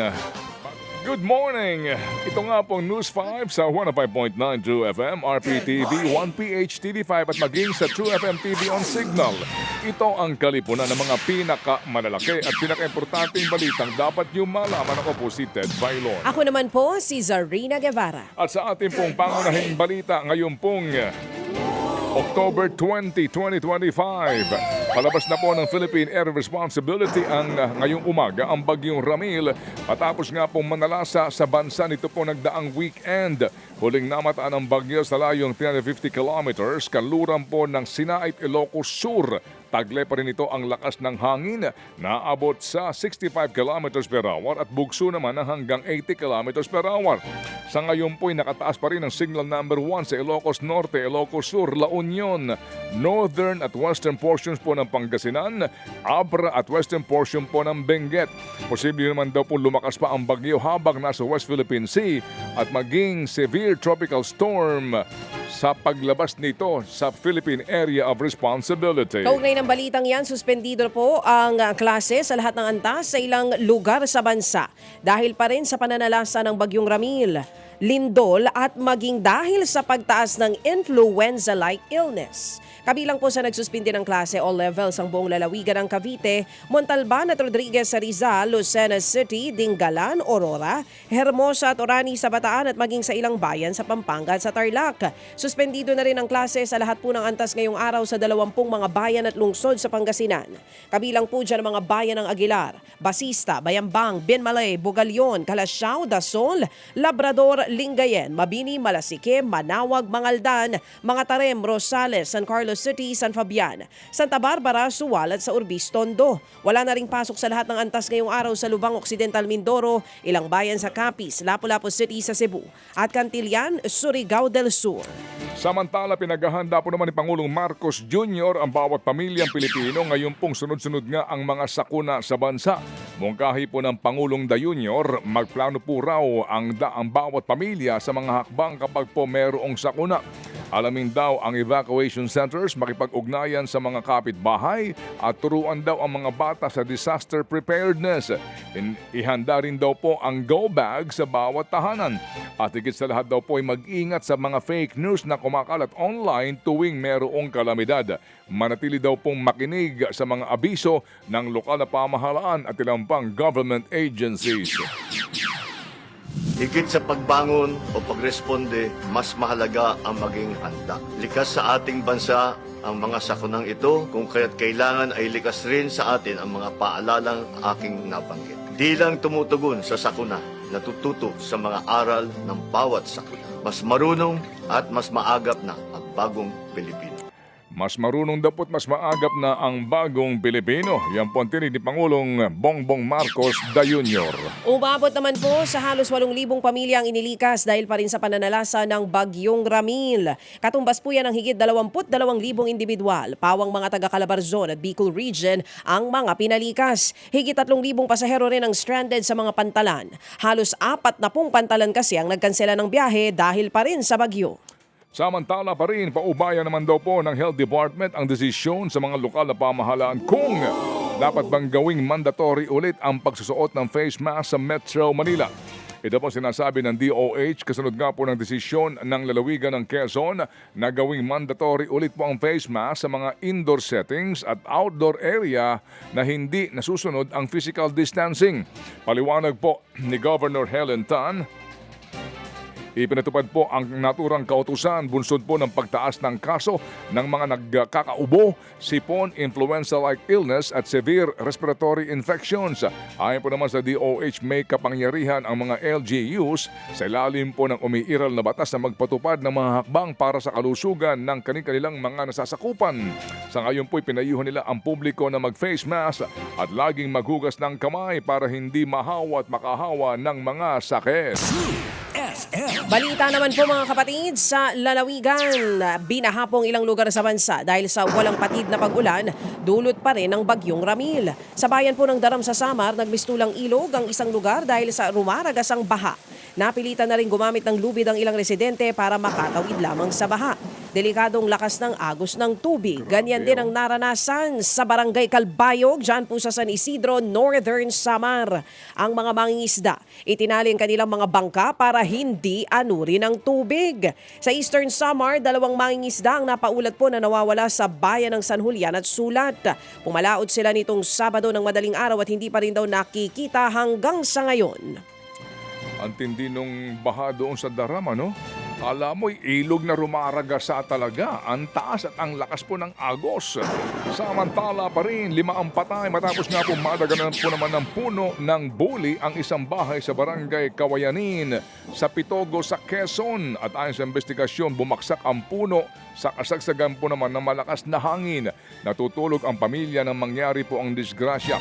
Kubo lamang po ang bahay ng mga biktima kaya madali itong nawasak. Dead on the spot ang 5 biktima dahil sa laki ng puno habang nakaligtas ang panganay na anak. Pahirapan naman po ang pagdaan ng mga pampasaherong bus at iba pang sasakyan dahil sa odyaan po sa Rojas City, Capiz. Sa isang video, kita kung paano unti-unting nilamon ng bahang isang sasakyan sa Barangay Lawaan. Sa Barangay Lonoy, hindi na rin makausad ang ilang sasakyan dahil sa rumaragas ang tubig. Tumirik ang isang van na sumubok dumaan sa baha. Nagsagawa naman po ng rescue operation sa mga lokal na pamahalaan para mailikas nga po ang mga apektadong residente. Isinama rin nila sa paglikas ang kanilang mga alagang hayop. Opo, at habang ito pong ating pinanonood ng mga kalunos-lunos na mga sitwasyon po ng mga lugar na binabaha, huwag din po nating kalimutan po yung pong mga hayop sa gobyerno. Samantala po naman umapaw po ang spillway sa barangay Dianed. Diyan po naman sa Dipakulaw, Aurora dahil pa rin po sa malakas na buhos ng ulan. Agad po namang nagsagawa ng clearing operations ang lokal na pamahalaan. Possible na po para sa mga light vehicles ang kalsada malapit sa spillway. Patuloy namang iniinda ng mga taga-Hagonoy, Bulacan ang matinding baha sa kanilang bayan. May ilang residente na inabandona na po ang kanilang mga bahay dahil sa hindi humuhupang tubig. May ilan naman na nagpatayo na lamang ng second floor. Apektado rin ang ilang mga eskwelahan. May mga sementeryo ring lubog pa rin sa tubig habang papalapit na ang undas. Sa mga taga-Bulacan, maging matalino na po tayo, please. Ganda umaga rin po sa lahat ng mga nasa construction business. Sana nga po'y gumanda na ang panahon. Nang sa ganun po ay magpatuloy po ang pagbibigyan nyo ng hanap buhay sa mga uring manggagawa sa construction business. Pero naku, nakadaupang palad nung weekend, at talaga namang ang mga arawan ng sweldo, opo, ay nanggigigil na rin. Sabi ko, sama kayo sa rally. Sabi niya, pag may trabaho kami, sayang yung kikitain din naman namin. Ay, oo nga po naman, oo nga. May katwiran po sila. Pero sabi nila, sabi nila dapat daw may makulong. Yun nga po. Ngayon pala sinasabi naman ng iba, baka daw yung makulong, mga dilis. Maliliit na isla lang. At ngayon sa ating mga balita po naman na pang-consumer at kalakalan, abay humihirit ulit ang ilang transport organizations ng 2 pisong dagdag pamasahe. Sa kanila pong mga petisyon, hiniling po nila na gawin na permanente na ang pisong provisional fare hike na ipinatupad noong pong Oktubre ng 2023. Hiling din nila magdagdag pa daw ng piso para po sa makabawi ang mga chopper operator sa laki po ng kanilang gastusin sa petrolyo, gulong at ilang pang spare parts ng jeepney. Sa ngayon po kasi ay nasa 13 pesos ang minimum na pamasahe sa tradisyonal na mga jeepney, habang 15 pesos naman sa modern jeepney. Kung maaprubahan ang petisyon, madadagdagan po ang mga yan ng 2 piso. Target daw po ng LTFRB na makapaglabas ng desisyon ngayong buwan ng Oktubre. Samantala, posibleng magkaroon ng rollback sa presyo po ng produktong petrolyo ngayong linggo. Uy, hulaan nyo kung magkano. Tinatayang matatapyasan nga po ng hanggang piso kada litro ang singil sa diesel. 20 centavos naman po kada litro ng gasolina. Naunang iniulat po ng DOE na naapektuhan po ang pandaigdigang presyo ng krudo dahil pa rin sa pangamba sa oversupply mula sa OPEC, Amerika at maging sa Russia. Patuloy po naman daw ang pagpapatayo ng emergency detour bridge sa Cagayan na magsisilbi ho namang alternatibong daan matapos nga po bumigay ang Pigatan Bridge. At ayon sa DPWH, nasa 34% na ang completion rate ng tulay sa ika-10 araw po ng pagpapatayo dito. Pinamamadali raw po ni DPWH Secretary Vince Dizon ang konstruksyon nito para mapagaan ang traffic sa lalawigan. Maalala pong bumigay ang Pigatan Bridge noong po October 6 dahil nga sa lumagpas sa kapasidad po ng tulay ang bigat ng mga dumadaang truck doon na sabay-sabay pong dumaan. Suportado raw ng mga grupo ng negosyante ang pagluluwag po sa bank secrecy laws dito sa Pilipinas. Sa isang pahayag, sinabi ng mga grupo na labis na lilimitahan daw ng financial at economic stability ng Pilipinas dahil sa Law on Secrecy and Bank Deposits at maging Foreign Currency Deposit Act. Dahil nga sa mga batas na yan, nahirapan daw ang mga regulators na imbestigahan ang mga taong may kinalaman sa korupsyon at money laundering. Kung magkakaroon daw ng kapangyarihan ang mga ahensya na mag-imbestiga sa ganitong kaso ay mas gaganda daw yung pag-iimbestiga nga ngayon sa ginagawa po dyan sa flood control issue pa rin. Dito sa mga tao po na sangkot sa flood control scandal. Samantala po ay gagamit daw po ang MRT3 ng 4-car trains bilang tugon sa mahahabang pila tuwing rush hour. Sinimulan na po ng MRT3 ang pilot test nito noong pong Biyernes. Inaasahan daw pong mapapaikli ang paghihintay ng mga pasahero tuwing alas 7 hanggang alas 9 ng umaga. Kapag 4 daw po ang bago ng isang tren, lagpas 1,500 pasahero ang pwedeng isakay dito. Halos 400 dagdag na pasahero yan ang makakasakay kumpara sa may sasakay na mga tren na tigatlo namang ang bagon. Sa TV5, pwede po ay manood sa amin sa Signal TV Channel 101PH Channel 19. Yan po ang ating True FM TV at tayo po ay napapakinggan sa FM sa Metro at Mega Manila sa 105.9 True FM. See you tomorrow mga kapatid!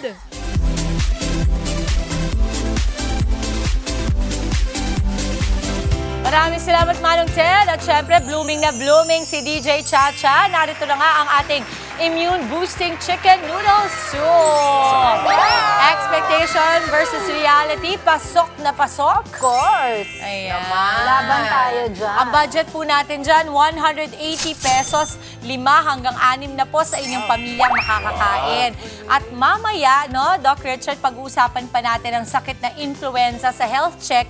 Yan kasi ang iniiwasan natin ngayon. Kaya tayo may pa-noodle soup. Oo. Sa mga kapatid po nating mahilig magluto dyan, i-flex nyo na po ang inyong specialty. Mag-comment o i-private message nyo lang ang ating Good Morning Kapatid Facebook page para sa inyong special recipe. At syempre may special shoutout yan kapag ginawa namin yung recipe ninyo. Ibibida namin kayo at ang inyong recipe dito po sa aming kusina. Kaya go, isend yun na. Baka meron diyang may recipe ng beef sopas. Pwede, Mama. Mga bagay sa mga panahon ngayon. Share nyo naman sa amin.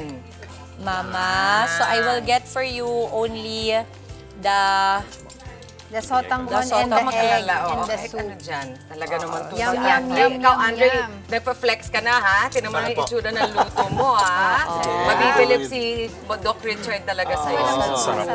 Ito na lang yung sabaw. Mama, ito sa'yo, Mama. Thank you, thank you. So excited! Oops. Grabe, 5 to 6 servings, 180.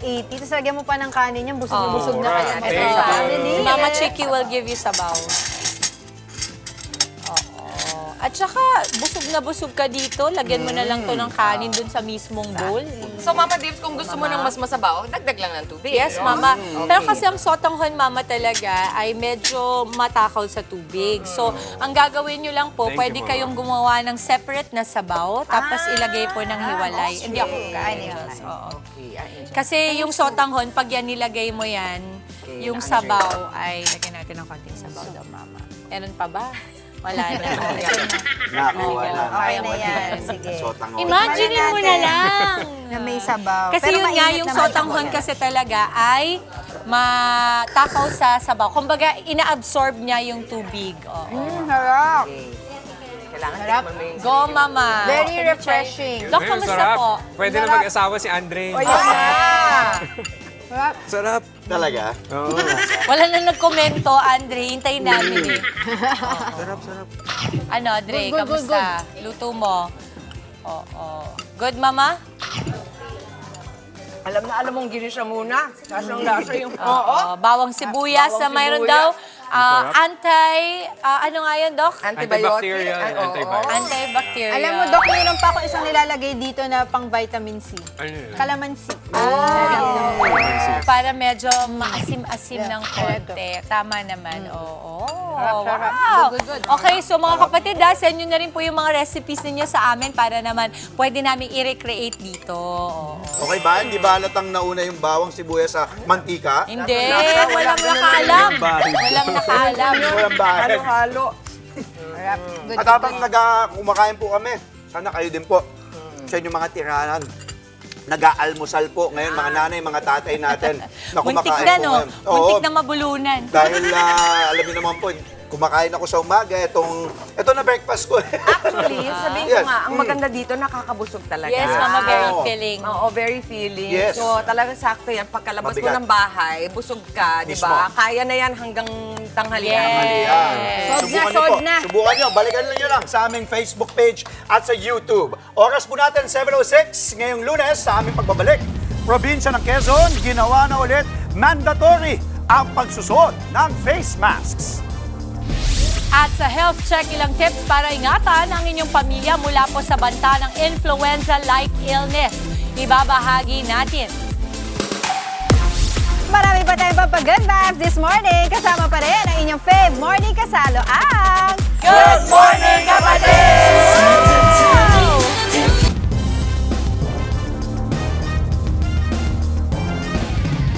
Nagbabalik po ang Good Morning Kapatid. Sa mga kakabangon pa lamang, maayong buntag po sa mga kapatid nating Bisaya. 11 minutes past 7 in the morning this Monday. Sa frontline sa umaga, mandatory na po ang pagsusuot ng face masks sa lalawigan ng Quezon dahil daw sa nakakabahalang pagdami ng mga kaso ng malatrang kasong sakit. Sa inilabas na executive order ng Quezon Provincial Government, required na po ulit ang pagsusuot ng face mask sa indoor at outdoor areas kung saan hindi nasusunod ang social distancing. Pinapayuhan ng mga residente sa Quezon na agad mag-isolate kung makaramdam ng sintomas. Nananatiling optional at hindi required ang testing. Ayon naman po sa Department of Health, binigyan ng kapangyarihan ng mga LGU para gawin ang mga hakbang sa public health na angkop sa kanilang lugar. Pareho pa rin daw ang payo ng DOH ngayong panahon ng trangkaso. Nire-recommenda nila ang pagsusuot ng face mask at pagpapabakuna para makaiwas sa sakit. Paglilinaw naman ng DOH, walang kakaiba o bagong virus o strain na umiikot ngayon. 34% complete na magsisilbing alternatibong daan sa bumigay ng Pigatan Bridge sa Alcala, Cagayan. Pinamamadali na raw ni DPWH Secretary Vince Dizon ang konstruksyon nito para mapagaan ang trapiko sa lalawigan. Maalalang bumigay ang Pigatan Bridge noong October 6. Nangyari yan habang dumaraan ang mga truck na lampas ang bigat sa kapasidad ng tulay. Samantala, patay po ang 5 magkakaanak matapos nabagsakan ng puno sa barangay Kawayanin sa Quezon. Apektado rin ng matinding pagbaha at landslide ang ilang probinsya sa Eastern Visayas dahil po sa Bagyong Ramil. Narito ang report. Nagmistulang ilog ang kalsadang ito sa bayan ng Almeria, Biliran. Bunsod yan ng pananalasa ng Bagyong Ramil. Mabilis na rumagasa ang tubig baha mula sa bundok dahil sa walang tigil na pag-ulan. Agad inilikas ang mga apektadong residente. Sa Villaba, Leyte, gumuho ang gilid ng bundok sa bahagi ng Palumpon-Villaba Road. Makikita sa video na ito ang mga nakahambalang na lupa at bato sa kalsada. Nangyari ang landslide sa kasagsagan ng ulan, dala ng Bagyong Ramil. Sa ngayon, madadaanan na ang isang lane nito sa light vehicles. 5 ang nasawi sa barangay Kawayanin, Quezon matapos madaganan ng puno ang isang bahay. Base sa investigasyon, natutulog ang pamilya nang biglang bumagsak ang puno. Kasama sa mga nasawi ang 2 bata. Tanging panganay na anak lang ang nakaligtas. Yung puno po ng bully tree ay sinunog po nila nung nakaraang araw para po putulin po. Hindi po naputol yung puno. So, pinalipas po yung isang gabi, nangtulog po sila. And unfortunately, kinaumagahan, lumakas po yung hangin at may kaunting ulan po dito sa Pitogo, natumba po yung puno. Sa Eastern Samar, ligtas nang nakabalik ang 2 mangingisda na napaulat na nawawala sa gitna ng pananalasa ng bagyo. Nakita raw ang 2 sa bayan ng San Policarpio. Nakauwi na sila sa kanilang pamilya. Alamin po natin ang pinsalang iniwan ng Bagyong Ramil sa probinsya ng Capiz. Makakausap po natin sa linya ng telepono si Capiz PD RRMO Head, Attorney Sheila Artillero. Magandang umaga po sa inyo, Attorney. Hello, good morning. Opo, Morning, Angela. Yes po, Attorney, hingi lang po kami ng update sa lagay po ng Capiz ngayon. Good morning po. Medyo recovering na tayo dito sa Bagyong Ramil. May reported po tayo na 3 casualties. 1 from Ivisan and Dinginan, both drowning po ito. Then sa Pilar na electrocution, may 2 sa Rojas City na for verification pa po. Okay. And 3 injured. Alright. Meron po ba tayong mga residente dyan sa Capiz ngayon ang dumudulog po sa lokal na pamahalaan at dahil po meron silang mga nawawalang kaanak? Bine-verify pa po natin yan. Waiting for update and report po sa meeting. Attorney, sa ngayon po ba gaano karaming residente na po ang apektado at inilikas nga po dahil po dito sa bagyo? As of 11 last night, ma'am, the total number of families is around 27,626 sa aming report. So, ang affected families. Oo. And kasalukuyan po nasaan po sila? Ang iba po nakauwi naman sa kanilang mga bahay. Ang iba ay nasa mga matataas na mga areas and evacuation centers po sa iba. Okay. And sa ngayon po, ano po yung mga kailangan po ng ating mga nasa evacuation centers at maging yung mga kababayan po natin doon na nakauwi na sa kanilang mga bahay? So, medyo mahirap din po sa iba ang kasi continuous ang paglilinis nila. So kailangan po ng mga ready-to-eat food and mabilis na ma-process na mga pagkain po. Sa ngayon po, ano pong lungsod o bayan yung pinaka-apektado ng bagyo dyan sa Capiz? At may mga areas po ba tayo ngayon na hindi mapuntahan dahil hindi na po madaanan? Sa ngayon po nag-announce na na-open na sa all kinds of vehicles ang bandang Agkilo, Panitan, but not possible po yung bandang Barangay Balatukan to Barangay Kapabraw, Panitan. And 1 lane lang po ang madadaanan sa Maymianay, Sigma. Kasi ang isang portion ng road po may bumigay dahil sa sinkhole. Okay. Attorney, I was wondering nga po pala kung nagpatupad po ba ng preemptive evacuation doon sa ating mga residente, doon po sa alam natin na talagang greatly maapektuhan itong bagyo. Medyo nabigla po tayo dahil mabilis na tumaas yung tubig baha dito. Flash flood po ang nangyari. Na-announce po ng umaga na nasa yellow warning tayo kaya hindi natin na-expect na ganun kalakas ang ulan ng hapon. Saturated na din po yung ating mga soil. Kaya ng hapon na malakas ang ulan, marami nang tumawag for rescue sa ating mga barangays, lalo na dito sa Tisa and Graceville and sa maraming na stranded sa mga highways ng Bolo and marami din nagpa-rescue bandang Dinginan po. Ano po ba yung warning signal po natin para magsagawa po tayo ng mga preemptive evacuation? Actually, usually pag may bagyo tayo, signal number 1 or 2, dyan po tayo nag-preemptive evacuation at kung makita natin na mataas na agad ang water level sa ating mga rivers. Noon po, tumaas ang ating water level mga 10 o'clock ng gabi. And ang tubig baha umabot hanggang bewang hanggang deeg. So, yun po medyo nagpanik ang ating mga residents dito sa Tisa, kaya tumawag ng for rescue. Sa ngayon po ba, Attorney, kumusta po yung level ng tubig dun sa mga areas na nabaha po? Continuous monitoring ang ating mga LGUs. Nasa rice field halos ang yung tubig baha.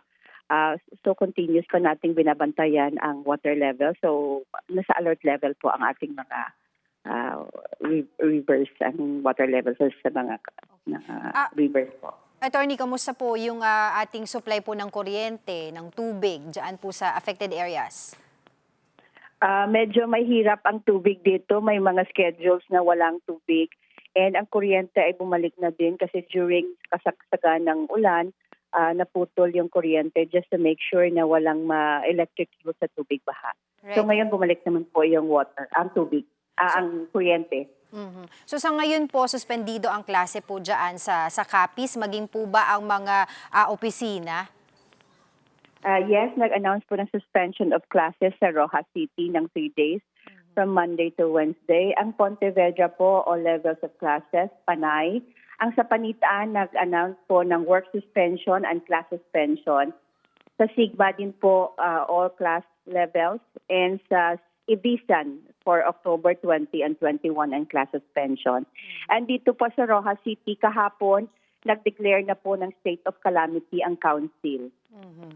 Alright, siguro po gusto lang din po natin malaman, mabilisan na lang po, Attorney, kung may mga residente pa rin po ba tayo na prior to this bagyo ay nakatira pa rin po sa mga danger zones? Medyo may mga areas tayo ngayon na saturated na ng tubig and I think meron pa yung mga nasa danger zone area. So, dapat na maalis sila sa mga daanan ng tubig baha. Right.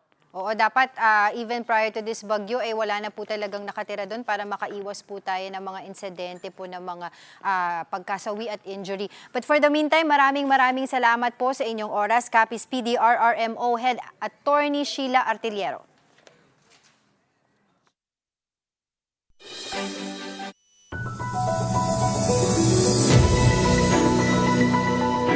Bago po lumabas na inyong mga tahanan, alamin na muna natin ang detalye sa bagyong Ramil na kasulukuyang nakakaapekto sa ilang bahagi ng bansa. Gaano nga ba kalaki ang tsansa ng pag-ulan ngayong Lunes? Silipin natin yan. Kasama ang ating resident meteorologist, Weather Tito Alvin, na laging may panahon para sa iyo.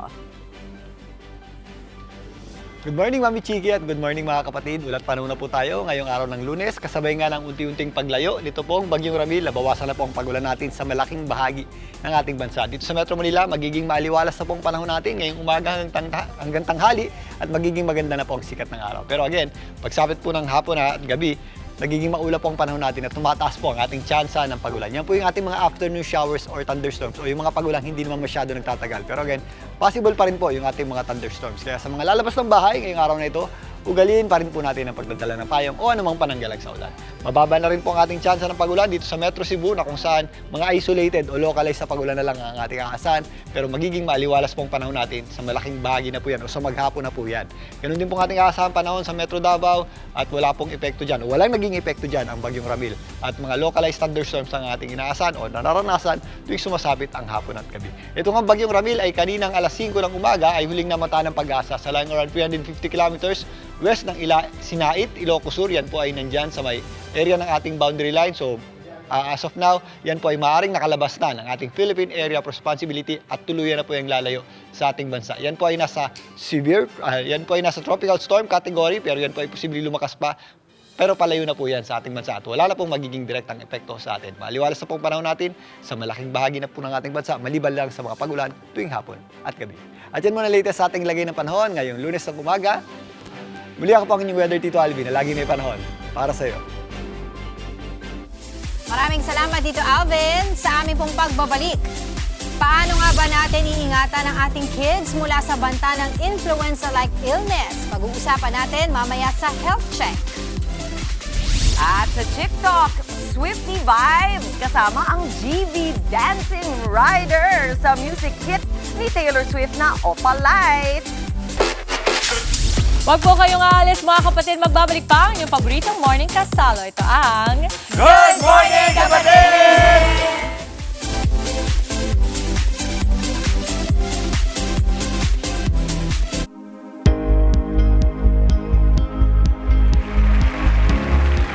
At nagbabalik po ang Good Morning Kapatid. Patuloy nga po ang pagdami ng mga nagkakasakit ngayon na may influenza-like illness o mga sintomas tulad ng trangkaso at lagnat, ubo at sipon. Yes, Mommy Teams. At ayon sa Department of Health, higit 127,000 na ang naitatalang kaso ng influenza-like illness sa bansa. Kaya marami sa ating mga kapatid ang nababahala tungkol dito. Kaya naman pag-usapan natin kung ano nga ba ang influenza-like illness at kung paano ito maiiwasan kasama ang pediatric infectious disease specialist na si Dr. Justin Ho. Good morning, Doc Justin. Morning, Doc Justin. Maraming salamat for waking up early for us. We know na sobrang busy po niyo siguro kasi ito nga ang natala ay 127,000. Yes. So when you think about it, pag di mo kasi nariringgan yan around your area, medyo parang ano ka, hindi mo alam na nangyayari ito. Until maringgan natin dito sa ating balita na walang pasok sa ganitong area ng ating bansa. And then we realize, ang laki na pala. Doc, simulan natin. Ano po ba yung influenza-like illness at paano ito naiiba sa karaniwang sipon o trangkaso na madalas nararanasan ng bawat isa sa atin tuwing tag-ulan? Actually, magandang tanong yan. No? So, when we talk about influenza-like illness, actually, ito po yung tumutukoy sa respiratory infection. So, pwede po itong dulot ng bacteria or virus. No? Usually, ang sintomas nito ay fever na hindi bababa sa 38 degrees Celsius. Tapos pwede rin po magkaroon ng ubo, okay? Pananakit ng kasukasuan, okay? Sipon. So usually, ito po yung nakikita nating sintomas. Since na-mention nyo, Doc, yung sintomas, bukod po doon sa ubo at saka lagnat, ano pa nga ba yung ibang sintomas na dapat bantayan ng ating mga kapatid?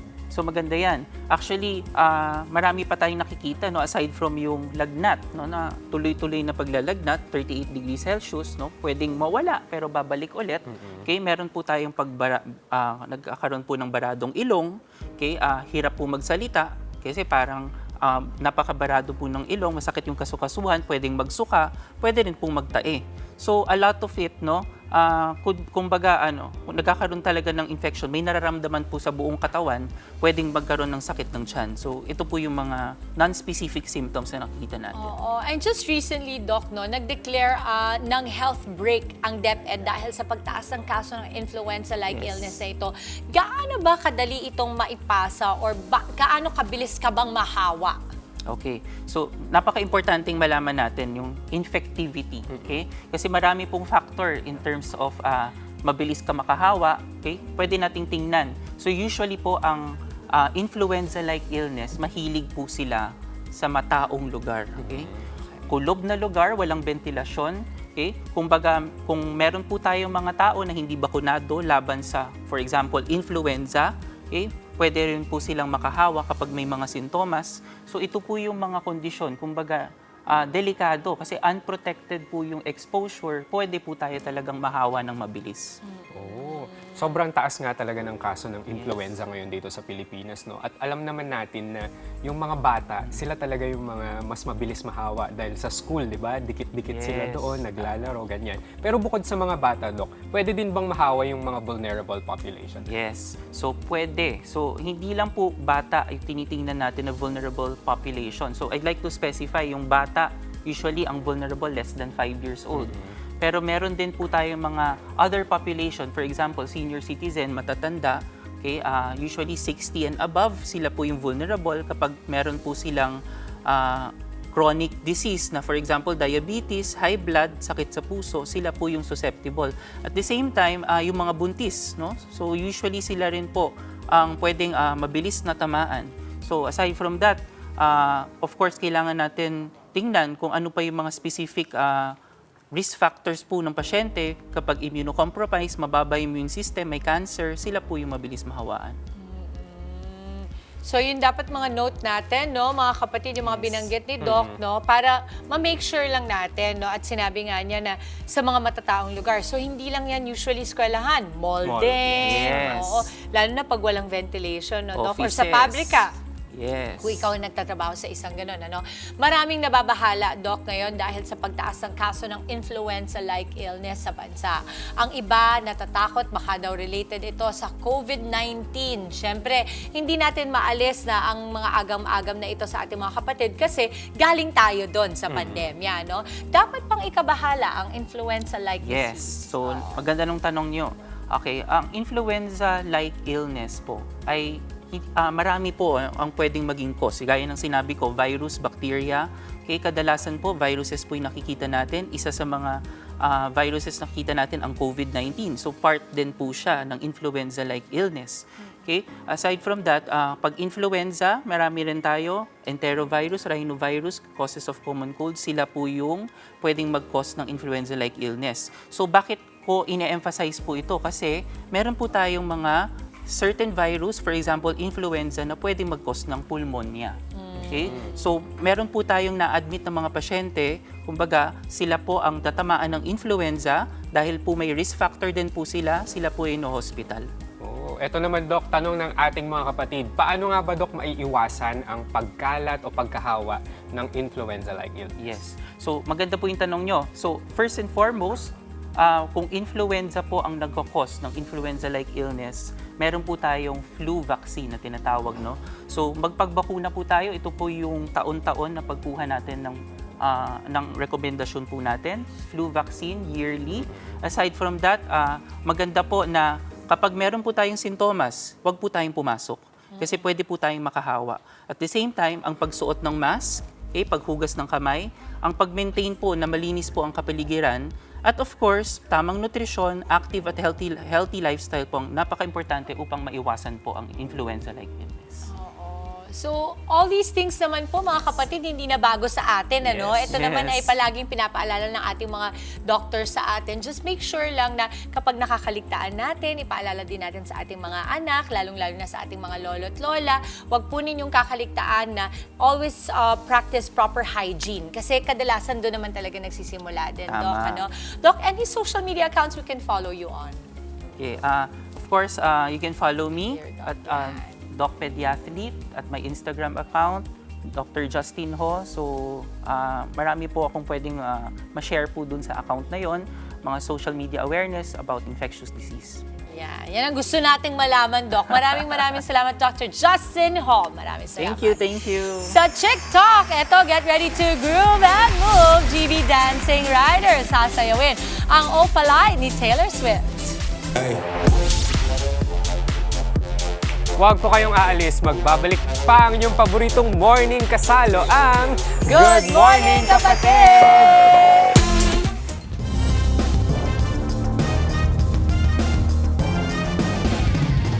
Babalik po ang Frontline sa umaga sa Good Morning Kapatid. Suspendido na ang driver's license ng motoristang nasangkot sa away kalsada sa Cavite. Nag-ugat umano yan sa pagbangga ng pickup truck sa bus. Nasa frontline ng balitang yan si Dave Abuel. Panay busina na ang mga sasakyan sa paligid dahil sa pagbigat ng trapiko. Pero di yan alintana ng dalawang lalaking nag-aaway sa kanto ng East-West Road at Aguinaldo Highway sa Silang Cavite. Sa viral video, kitang tinuhuran ng lalaking nakaitim ang kaaway niyang bus driver. Sinubukan ng babae pigilan ng kanyang asawa, pero ayaw magpaawat ng lalaki at pilit pa ring sinusugod ang bus driver. Ang puksaan na yan, nag-ugat sa pagdikit sa bus ng pickup truck na minamaneho ng babae, sakay ang kanyang asawa. Ayon sa report ng pulisya, pagdating ng dalawa sa intersection ng East-West Road, bahagyang kumana ng pickup, kaya nabangga nito ang bahagi ng bus. Nasira ang bumper ng pickup, habang gasgas naman ang tinamo ng bus. Accordingly, pagbaba ni bus driver, minura niya yung babaeng driver ng sasakyan. Then, habang nagkasagutan pa is bumaba na nga yung dalawa at sinugod na ni lalaki, no? Nung husband, yung driver. At nag-inflict na nga ng bodily harm, physical harm. Ayon pa sa pulis, nagtamo ng minor injuries ang bus driver. Nagkaaregluhan na ang dalawang panig. Magbabayad daw ang mag-asawa ng 18,000 pesos para sa sira sa bus at 40,000 para sa moral damage. Sasagutin din daw nila ang pagpapa-hospital ng bus driver. Naipaalam na rin daw ng pulisya ang insidente sa Land Transportation Office. Kahit tanong pag-sway namin kay victim to pursue or to press charges against the suspects, he declined, citing na ayaw na niyang palakihin yung problema, ayaw na niyang mabala kasi nagtatrabaho lang siya. Nakausap ng News 5 sa telepono ang bus driver, bagamat tumanggi munang magpa-interview. Nabanggit niyang pinag-iisipan pa niya kung itutuloy niya ang pagsasampa ng kaso. Sinusubukan pa ng News 5 na makuhanan ng panig ang mag-asawang sakay ng pick-up. Nagbabalita mula sa Frontline, Dave Abuel, News 5. Nagpositibo sa ilegal na droga ang UV Express driver na nakapatay matapos mang-araro ng mga sasakyan sa Commonwealth Avenue. Dahil dyan, nadagdagan pa ang mga kasong kakaharapin niya. Nasa Frontline, ang balitang yan si Faith Del Mundo.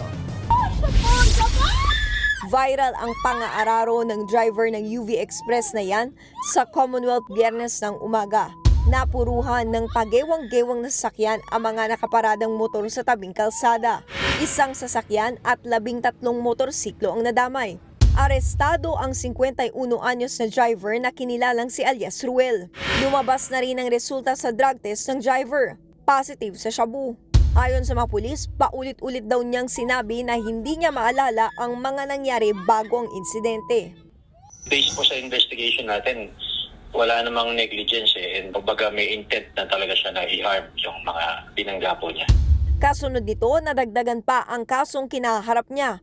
Bukod sa murder at frustrated murder, sasampahan din siya ng paglabag sa Junk and Drug Driving Act, malicious mischief at disobedience to authority. Ayon sa batas, hanggang 2 dekadang kulong at multang hanggang ₱250,000 ang maaaring kaharapin ng driver. Nirevoke na rin ang lisensya niya. Ibig sabihin, habang buhay na siyang hindi makakapagmaneho. Nagbabalita mula sa Frontline, Faith Del Mundo, News 5.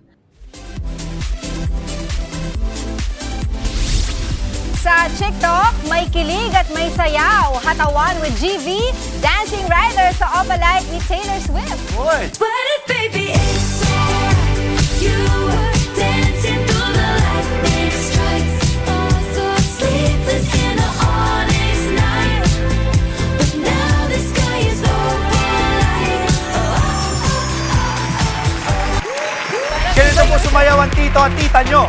Kaliwat kanan, left right. Huwag po kayong aalis mga kapatid. Tuloy-tuloy lang ang napakasayang umaga sa magbabalik ng Good Morning Kapatid!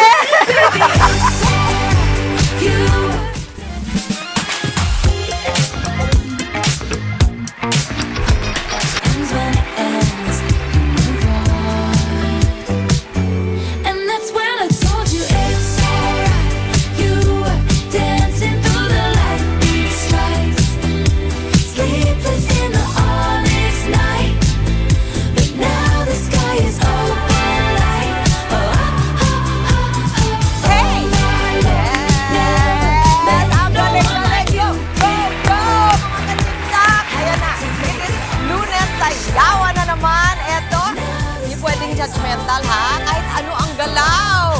Walang nanunood. Talagang ibigay nyo lang lahat ng energy nyo para matunaw lahat ng mga taba at lumiit ang ating mga bewang. Diba? Isayaw-sayaw lang yan. Eto na, narinig nyo na. Alam nyo na ba itong kanta na to?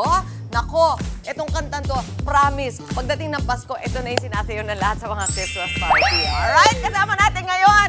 Nako, makakilala nyo na itong mga to. Let's give it up for the GV Dancing Riders. The FYI, ilan na? Oo, ilan na ang Sa inyong... TikTok po is 93,000. Ang dami. At milyon-milyon na ang nanonood sa inyo. Yes po. Kayo ay talagang mga rider. Riders po talaga. At kayo ay TikTokerist na rin, di ba? Coach Josh, pakilala mo naman yung ating mga kasama. Bali po, kami po ang GV Dancing Riders. And ang aming leader po, una-una sa lahat, Sir Alvin and Michael, Mel, Kin, MJ, and Pangalan mo? Diggs! Riders Joke lang, represent! joke lang. Pero ito mga riders na talaga naman sumasayaw. Nakita niyo yung Opalite. Yan po ang bagong kanta ni Taylor Swift. At usong-uso na tong TikTok na to. Kaya ituturo nyo na sa amin, ituturo na natin sa inyo. Okay? So ito, ang feels ng kantang ito. Ano yun?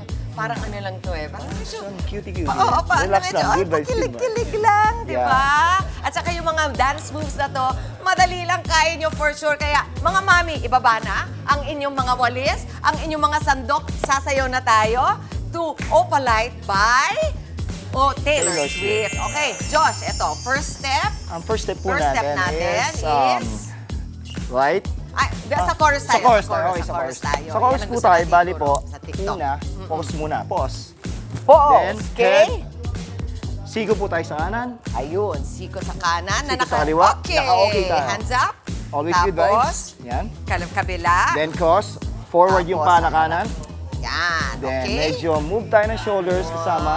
Yan. 7, 8. Then cross. Cross. Open. Puro. Puro. Then Let's back. go. Kembot tayo Kembot. ng malakembot na good vibes. Yan. Kembot. Then this is the Tapos tornado. ito, tornado step. Naku, Yan. alam nyo to. Yan. Di And ba? then, up and Ikot-ikot down. lang. Up. Up. Ito na kaya, Down. ano na naman, thumbs up. Tito and Tita's move.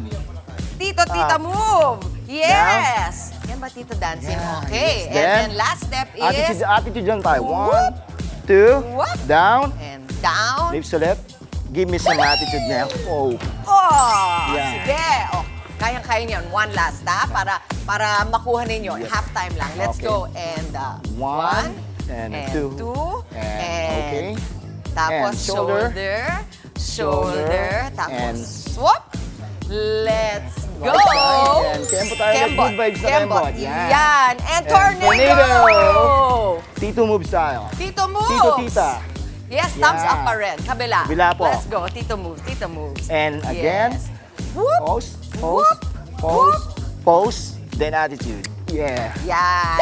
Di bali, igagayad tayo ni Coach Josh at ang ating mga friends, the riders, habang tayo nagsasayaw. Kaya kung ready na kayo, let's go! Music please from the top, DJ Monty! Starving till you're not.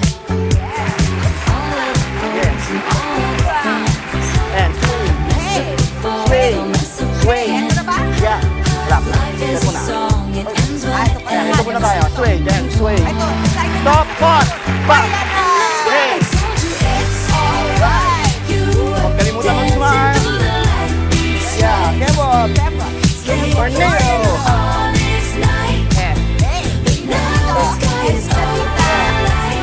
pause, pause, pause. And attitude. Alif. Back to the top. One like you did. Yeah. And sway. Yeah. Another one. Last. And pasweet naman tayo. Pasweet naman. Ayan. Ooh. Clap. Pull, pull. Pull. Second step. Sweet ulit. Yes, let's go mga And mami. pull. And pull. This life will beat you up. Again. Again lang. Hey. Baba. Enjoy it. Hey, hey, hey, let's go mga Ron. Medyo down natin. Medyo down. Yan, down. Yeah. Hey. Slow. Alif. Active. Ah! Hey. Let's go. Go. Don't just sweat Hey. it, baby. Elbow. All right. Shoulder. Dancing And kembot ulit. Good vibes, kembot. Oh. in a honest night. And tito, tita. Sabi tito, tita. Walk, walk. Hey. Back to the top. No one like you before. And straight. Rock it, rock it. Sunshine. Last one. Sky is Hey. Pause, pause. Let's go. Let's go. Mga host. Ayan na. brighter, baby. It's alright. You Hey, hey, hey, hey. Let's go.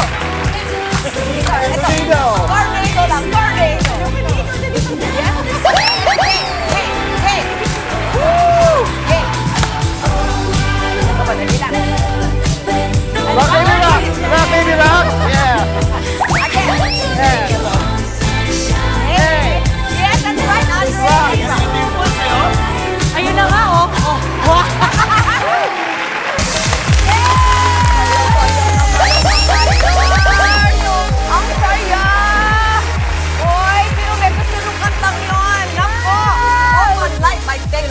like it? Yes, I love it, Mama. Ito, daddy mo. Daddy mo. Mami mo. Oh, yes. Let's go, Angela. Ang galing mag-group ni Angela. Ikaw talaga mahihain. Diba? Ganda! Uy, Gagawa natin. naniniwala ba kayo talaga mga legit mga riders? Yes!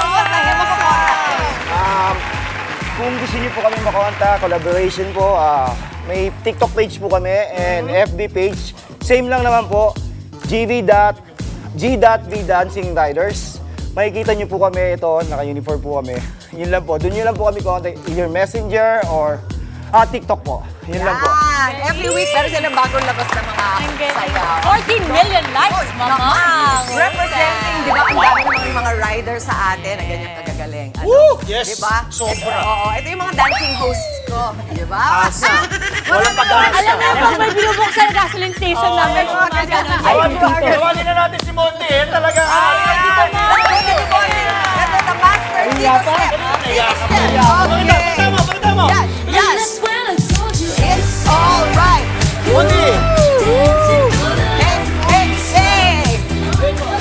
Yes, sir. this night. Tito Step, Tito Step. Hey, hey, hey, hey, hey, hey, yeah! Maraming salamat sa GV Dancing Riders. At pinuulang tayo ang first stop ninyo today. Ayan po, until our next TikTok. Mga ka-dancers dyan, keep grooving and keep sexy. Yes, Mama, and that is it. Para sa ating success sa Lunes Morning, happy birthday sa aming fresh na fresh na associate producer ni Henry. Ian! Ian!